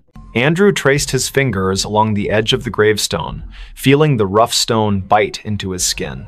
The pain was real, grounding him when everything else felt surreal. The whispers told him things, terrible things, about what had happened here all those years ago. A forbidden love, a desperate plea, a final betrayal. The rain soaked through his clothes, but he barely noticed. In his mind's eye, he could see her, Elizabeth, young and beautiful, standing at the edge of the hill, looking out toward the harbor. Her lips moved, forming words he couldn't hear over the storm. But he could feel them, resonating in his chest like a second heartbeat. Madison had retreated to her basement, seeking sanctuary from whatever haunted her home. The old furnace hummed in the corner, its rhythm matching the breathing that now filled every room. Boxes stacked against the walls contained fragments of her family's history, generations of Riveras who had lived and died in this very house. She opened one at random, finding a yellowed newspaper clipping. The headline read, "Local Girls' Mysterious Death Shocks Community." The date was June 12, 1865. The photograph showed a girl who looked remarkably like her, standing beside a man whose face was obscured by shadow. He promised, the breathing seemed to say. But he lied. James discovered something in his closet, a small wooden box he didn't remember owning. Inside were letters, written in elegant script that faded even as he read them. They spoke of longing and loss, of meetings in secret places, of promises broken under duress. The last letter ended abruptly. "If you're reading this, then I have failed. Tell them what he did, tell them how he silenced me, the whispers will guide you." The room temperature plummeted, frost forming on the inside of his window. Outside, something moved between the flashes of lightning, something that shouldn't exist in this world. Find them. It breathed. All of you. The storm reached its crescendo, lightning striking the gold dome of the State House with a deafening crack. For a moment, everything went white, and when vision returned, the city seemed subtly altered. Shadows fell differently, familiar landmarks appeared slightly skewed, people walking in the streets moved as if underwater, their faces blank masks. Those who had been touched by Elizabeth's story felt the change most acutely. Their senses heightened, their perceptions expanded beyond normal limits. Sounds carried from impossible distances. Smells lingered long after their sources disappeared. Touches left imprints that glowed faintly in the dark. Andrew found himself unable to leave the cemetery. The gates had vanished, replaced by an endless expanse of tombstones stretching in all directions. Each bore Elizabeth's name, each marked a different year of death. The whispers became a chorus now, overlapping voices telling conflicting versions of the same tragedy. Some claimed she had thrown herself from the hill in despair, others insisted she had been pushed. All agreed on one thing: justice had never been served. The rain continued to fall, but it wasn't water anymore, it was memories, each drop carrying fragments of lives cut short, hopes dashed, loves lost. Madison's basement had transformed into a labyrinth of family secrets. Every box she opened contained evidence of her ancestors' involvement in Elizabeth's fate, letters of condemnation, witness statements, a blood-stained handkerchief, photographs showing the same shadowy figure across generations, always present at moments of tragedy. The breathing grew louder, surrounding her like a physical presence. "You know him," it rasped. "He watches still." She looked up to see her own reflection in the basement window, but instead of her face, she saw the Shadow Man's features clearly for the first time. Their eyes met, and she understood everything that had been hidden, everything that had been denied. James's apartment building had emptied of all other tenants, leaving him alone with the entity that had been watching him through his cameras. The photographs on his walls had changed. Each now showed the same scene: Elizabeth standing at the edge of Copp's Hill, reaching out to someone just out of frame. The seventh figure in his broken photograph had clarified, revealing features that matched the Shadow Man from Madison's past.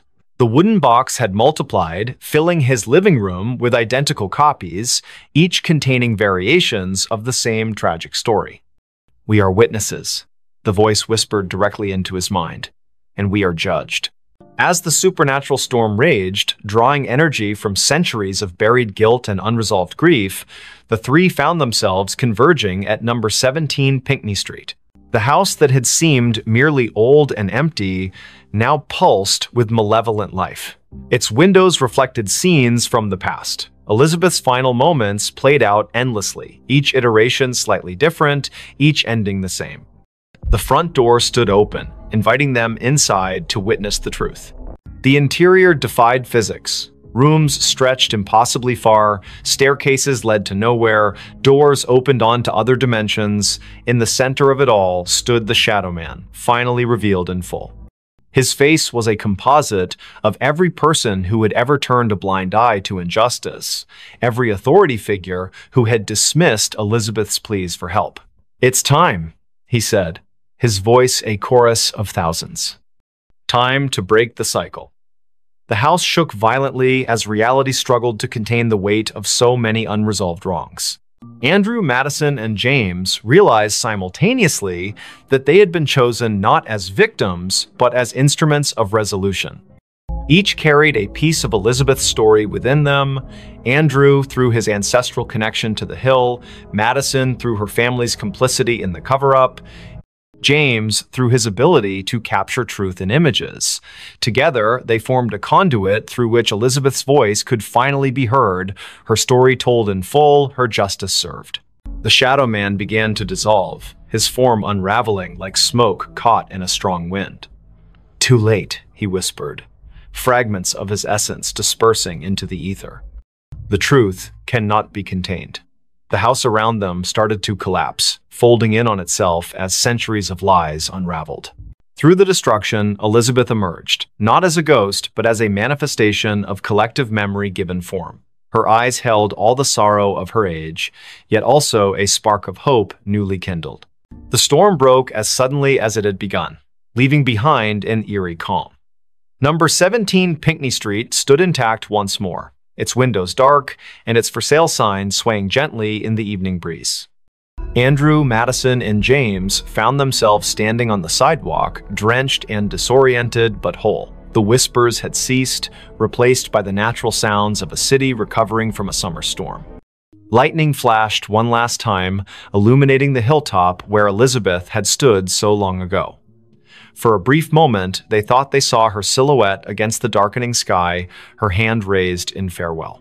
Life in Boston returned to normal, though those who had been touched by the supernatural events carried their experiences like scars, invisible to others, but ever present in their minds. Andrew devoted himself to preserving local history, ensuring that stories like Elizabeth's would never be forgotten again. Madison worked to uncover other buried truths in her family's past, determined to break cycles of silence and denial. James continued taking photographs, but now his lens sought to capture not just images, but essences, the intangible elements that made people who they were. On quiet summer evenings, when storms gathered over the city and the wind whispered through the ancient trees, some claimed they could still hear Elizabeth's voice. Not demanding vengeance, not seeking pity, simply reminding those who would listen that truth has a way of emerging, no matter how deeply it is buried. And sometimes, when passing number 17 Pinckney Street, particularly sensitive souls might catch a glimpse of movement in an upper window or feel a gentle touch on their shoulder, accompanied by the softest of whispers, "Thank you." The story of Elizabeth Hargrove became legend in certain circles, a cautionary tale about the dangers of ignoring injustice and the power of collective memory. Her name appeared in historical records, her story told in museums and walking tours. Yet those who had truly known her, Andrew, Madison, James, understood that her presence lingered not in these official accounts, but in the spaces between them. In the moments when the world seemed to hold its breath, when shadows fell just a little too deep, when the wind carried voices from another time, Boston continued its march forward, oblivious to the thin veil separating past from present. Summer storms still rolled in from the Atlantic, lightning still illuminated the gold dome of the State House. Children still played in the shadow of Copp's Hill, unaware of the tragedy that had unfolded there so long ago. But somewhere, in the fabric of the city itself, Elizabeth's story continued to resonate. A reminder that some truths refuse to be silenced. Some voices continue to breathe long after their bodies have turned to dust. And on nights when the moon hung low over Beacon Hill, casting long shadows across the cobblestone streets, those who listened closely might hear it, the whisper that breathed, carrying fragments of a life reclaimed, echoes of justice finally served. Reminders that even in death, truth finds a way to speak through those willing to listen. Screams in the warehouse at night. The winter air in Savannah carried an unusual chill, even for Georgia. The cicadas buzzed incessantly through the humid night as Amelia Thompson tightened her scarf around her neck. She had taken the security job at the old warehouse on the outskirts of town, mostly out of desperation. The building stood like a monolith against the dark sky, its weathered brick walls telling stories of better days when it was part of the thriving port district. Liam Allen, her partner for the night shift, leaned against their patrol car while chewing absent-mindedly on a toothpick. "Third week, and you're still jumpy," he said with a smirk that didn't quite reach his eyes. His attempt at casual conversation couldn't mask the tension in his voice. They both knew something wasn't right about this place. Every night brought new sounds from within the warehouse's walls, sounds that shouldn't exist in an empty building. As they approached the main entrance, Amelia noticed the padlock looked different somehow. The scratches around the hasp seemed fresh, though she could have sworn she'd checked it thoroughly just hours before. Liam must have seen her hesitation because he placed a hand on her shoulder. "Probably just kids messing around again," he said, but his words lacked conviction. Last week, they'd found graffiti inside that definitely hadn't been there during their previous rounds. The heavy metal door groaned in protest as Liam pushed it open. The smell hit them immediately, damp concrete mixed with something metallic that made Amelia's stomach churn. Their flashlights cut through the darkness, revealing rows of empty pallets and dusty machinery. The air felt heavier inside, pressing against their lungs with each breath. Somewhere deep in the shadows, water dripped methodically. Drip, drip, drip. They started their usual patrol route, boots echoing ominously against the concrete floor. Amelia couldn't shake the feeling they were being watched. The security cameras mounted high on the walls provided little comfort. Their red lights blinked steadily, but she knew from experience how unreliable they were. Half of them were either broken or showed nothing but static-filled images on the monitor back at their station. "Did you hear that?" Amelia whispered suddenly, grabbing Liam's arm. A soft scraping sound had come from somewhere behind the rows of shelving units.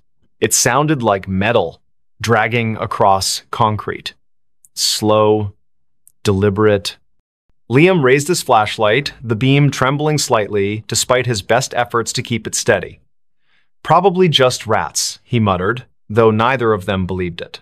The sound came again, closer this time. Closer. Their radios crackled to life without warning, making them both jump. Static filled their ears for several seconds before a distorted voice broke through. "Help me." The transmission ended abruptly, leaving only silence in its wake. Amelia and Liam exchanged a worried glance. That section of the frequency belonged to local emergency services, not their security channel. They should never have received that transmission here. The temperature seemed to drop several degrees as they continued deeper into the warehouse. Their breath formed visible clouds in the beam of their flashlights. Something moved in the corner of Amelia's vision. A shadow too large to be a rat, darting between support columns. When she turned to look directly at it, there was nothing there. Just empty space and more shadows that seemed to stretch longer than they should. Liam stopped suddenly, causing Amelia to bump into him. He was staring at something on the floor ahead. At first glance, it looked like oil stains, but as they moved closer, the metallic smell became overwhelming. Blood. Fresh blood leading toward one of the loading docks. The trail glistened wetly in their flashlight beams, ending abruptly at the edge of a large pool that hadn't been there during their last pass through this area. Neither of them spoke as they followed the path, their footsteps careful and measured. The loading dock area proved even colder than the rest of the warehouse. Condensation formed on every surface, dripping steadily from the ceiling beams. What appeared to be claw marks scored deeply into the concrete floor, radiating outward from the blood pool like some terrible flower blooming in reverse. Amelia's radio crackled again. This time with no discernible words, just a rising and falling electronic whine that set her teeth on edge. She fumbled to turn it off, but found the volume control unresponsive. Something heavy shifted in the darkness above them. The sound of movement came from the catwalks high overhead, accompanied by a low, guttural growl that reverberated through the metal structure. Liam's flashlight beam swept upward, catching glimpses of movement too fast to track properly. Whatever it was up there moved with unnatural speed, darting between support beams with impossible agility. The growling grew louder and closer. Amelia's training screamed at her to retreat, to get away from whatever was hunting them in the dark. But something else held her rooted to the spot, a primal curiosity mixed with terror that froze her muscles. The blood pool began to bubble softly, tiny crimson bubbles forming and popping with sickening sounds.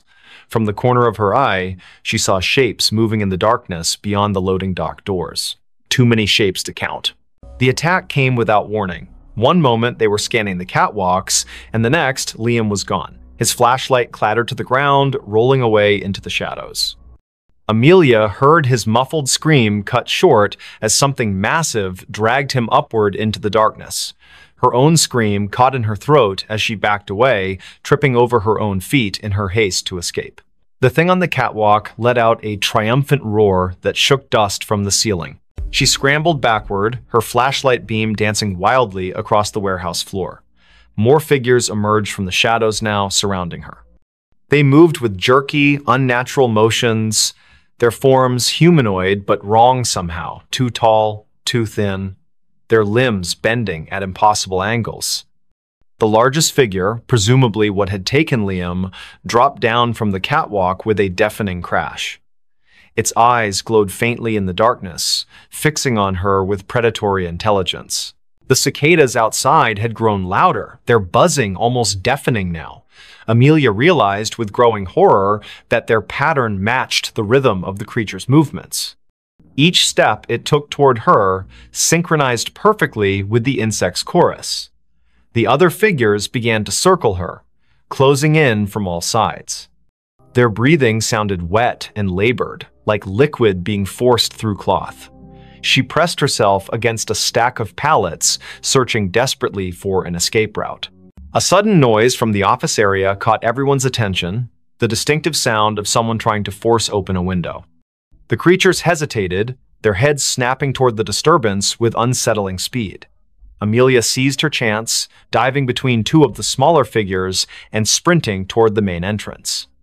Behind her, she heard snarls of frustration as the creatures debated whether to pursue her or investigate the new intruder. Her radio crackled to life again, this time with perfect clarity. "Run!" a woman's voice shouted urgently. "Get out while you still can." The transmission cut off abruptly, replaced by more static.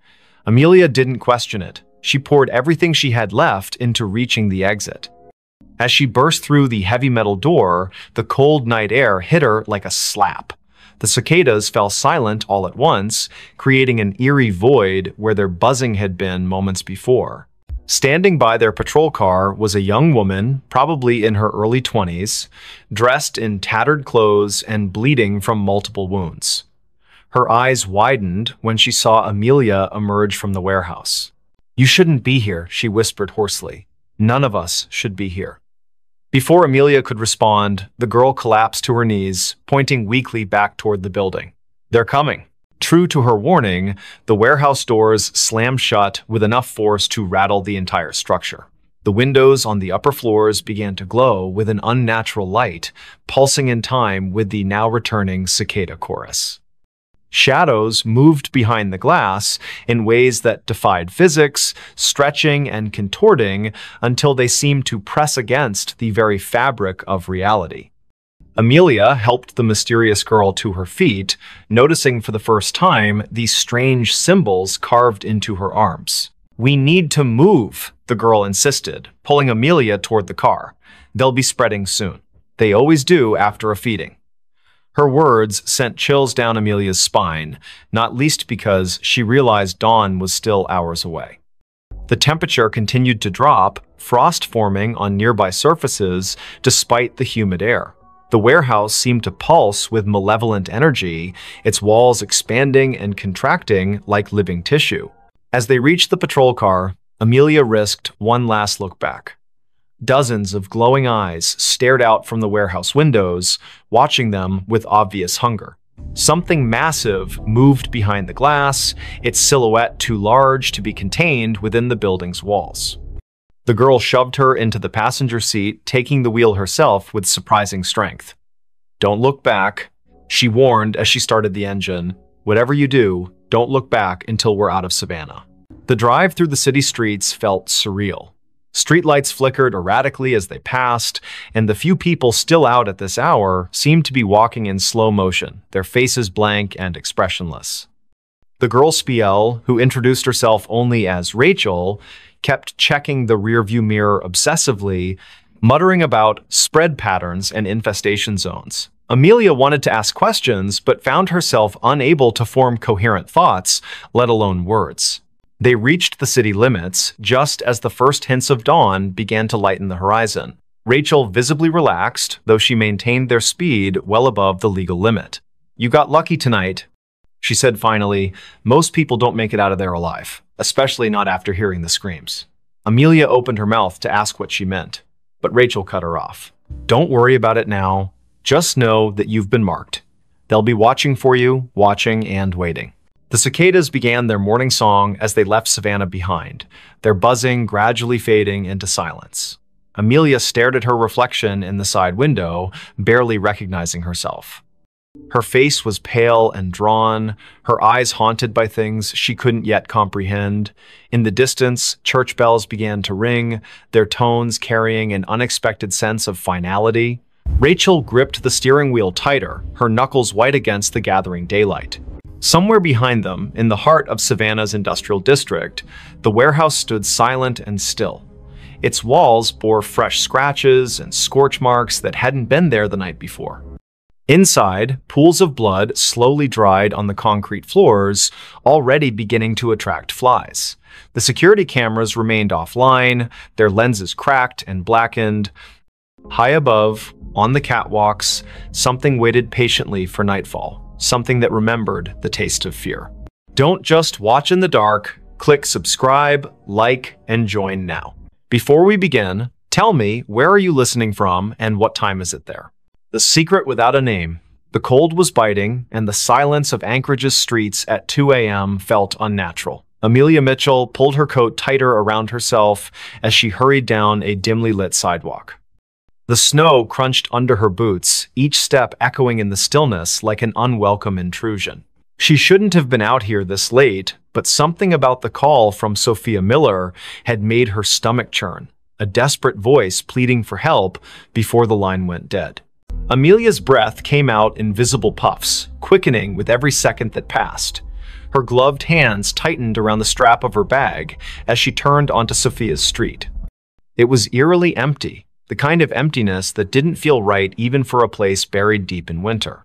Streetlights flickered above, casting long shadows on the snow-covered ground. The houses here were mostly dark, their windows staring blankly into the night, except for one, a faint light glowed behind closed curtains at the end of the block. That must be it, she thought, her heart pounding harder now. Sophia lived alone, always insisting she liked the quiet solitude of Anchorage winters. But tonight, there was no answer when Amelia knocked on the door. She tried again, louder this time, her knuckles rapping against the wood with urgency. "Sophia? Are you there?" Only silence greeted her, broken only by the distant hum of power lines swaying in the wind. She reached for her phone to call again, but just as her thumb hovered over the screen, she heard it a faint creak from inside the house. It wasn't enough to dismiss as settling wood, it carried weight, purpose. Amelia hesitated, then pressed her ear closer to the door. Another sound followed, softer but unmistakable, shuffling footsteps, moving away from where she stood. "Sophia?" she called again, her voice trembling. No response. Just the oppressive silence pressing back against her words. Then, without warning, the doorknob began to turn slowly. So slowly, it seemed deliberate. Amelia stumbled backward, nearly slipping on the icy steps leading up to the porch. Her pulse roared in her ears as the door swung open wide, revealing nothing but darkness beyond. There was no one there, not immediately anyway. But as Amelia forced herself to peer inside, she noticed something odd, a trail of wet footprints leading further into the house. They weren't hers. They couldn't be. She hadn't stepped inside yet. And they weren't fresh either, not entirely. Some parts of the prints gleamed with melted snow, while others looked older, partially dried and smeared as if someone or something had walked through days ago but left traces that refused to fade. Against her better judgment, Amelia stepped inside. The warmth of the house hit her instantly, though it brought little comfort. Something about the air felt wrong, stale, heavy, as if it hadn't circulated properly in weeks. She glanced around the living room, taking in the familiar clutter of books and photographs scattered across shelves. Everything seemed normal, until she saw the photo frame lying face down on the coffee table. She picked it up cautiously, turning it over. It was a picture of Sophia smiling brightly next to Jackson Cole, her boyfriend or ex-boyfriend, depending on who you asked. Their faces were scratched out violently, gouges cutting through the glass like angry scars. A chill ran down Amelia's spine. This wasn't random vandalism. Someone had done this deliberately, methodically. Before she could process what it meant, another noise caught her attention, a low scraping coming from somewhere deeper in the house. It sounded like nails being dragged along a hard surface, slow and rhythmic, punctuated by pauses that somehow felt more menacing than the sound itself. Amelia swallowed hard, clutching her phone tightly in her hand. She considered calling the police, but what would she say? That she broke into her friend's house because of some creepy noises? They'd think she was crazy. Instead, she moved cautiously toward the hallway, following the sound despite every instinct screaming at her to leave. The hallway was narrow, lined with family portraits that seemed to watch her as she passed. Each frame held a face frozen in time, eyes staring ahead as if waiting for something. At the far end, a door stood slightly ajar, light spilling out from within. The scraping grew louder, closer, and Amelia realized it was coming from behind that door. Her palms were slick with sweat beneath her gloves as she pushed it open just enough to peek inside. What she saw stopped her dead in her tracks. The room was small, cluttered with boxes stacked haphazardly against the walls. In the center sat a chair, and on the chair was Sophia, or at least what remained of her. Her body slumped forward unnaturally, head hanging limp as if her neck couldn't support its weight anymore. Blood pooled beneath the chair, dark and congealed, staining the hardwood floor. But the worst part was her face, or rather, the absence of it. Where Sophia's features should have been, there was only smooth, featureless skin stretched taut over bone. Amelia gagged, stumbling backward as bile rose in her throat. She wanted to scream, to run, but her legs wouldn't obey. Instead, she froze, transfixed by the sight before her. And then, from somewhere behind her, a voice spoke softly, almost kindly.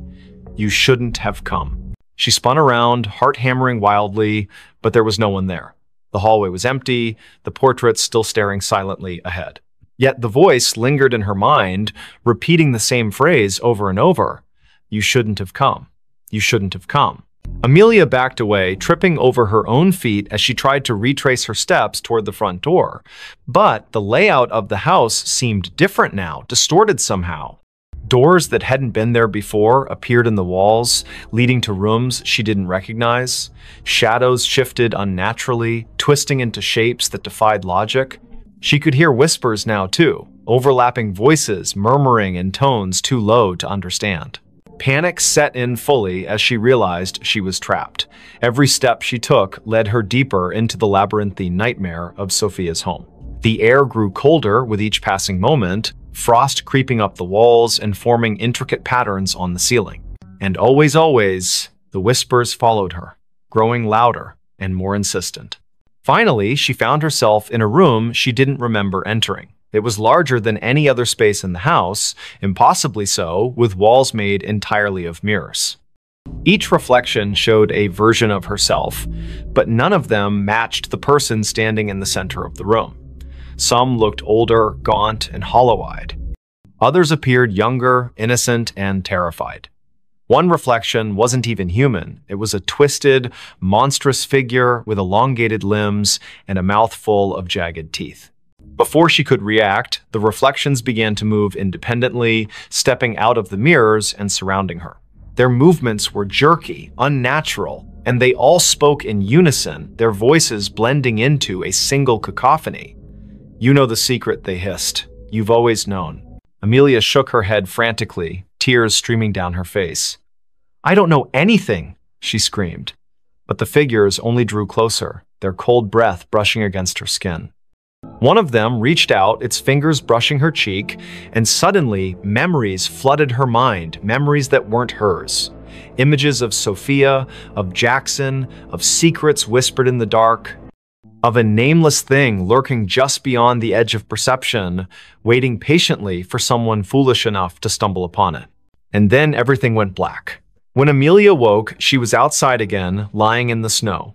The house was gone, replaced by an empty lot surrounded by trees. Her phone buzzed in her pocket, and she fumbled to retrieve it, hoping desperately for some explanation. There was a text message from an unknown number containing only 3 words: "Tell no one." She stared at the screen, her hands shaking uncontrollably. Somewhere in the distance, she heard laughter, soft, childlike, and utterly devoid of joy. The whisper that never opened. It was 3 in the morning when Lucas Bennett first heard the sound. A faint whisper carried by the icy wind that swept through the narrow streets of Los Angeles. The city was unusually quiet for a place that never slept, its usual hum of life replaced by an unsettling stillness. Frost clung to the palm trees lining the sidewalks, their leaves glistening under the dim streetlights. Lucas had been walking home from his late shift at the diner when he noticed it, the whispering that seemed to follow him wherever he went. He pulled his jacket tighter around himself, trying to shake off the chill that wasn't entirely from the cold. The whisper grew louder as he passed an alleyway between 2 old brick buildings. It sounded like words, but nothing coherent, just fragments of syllables that danced at the edge of understanding. His pace quickened, boots crunching against the frost-covered pavement. He told himself it was just the wind playing tricks on him. But deep down, he knew better. Olivia Turner lived in apartment 3B of the building where Lucas rented his studio. She had moved in 6 months ago,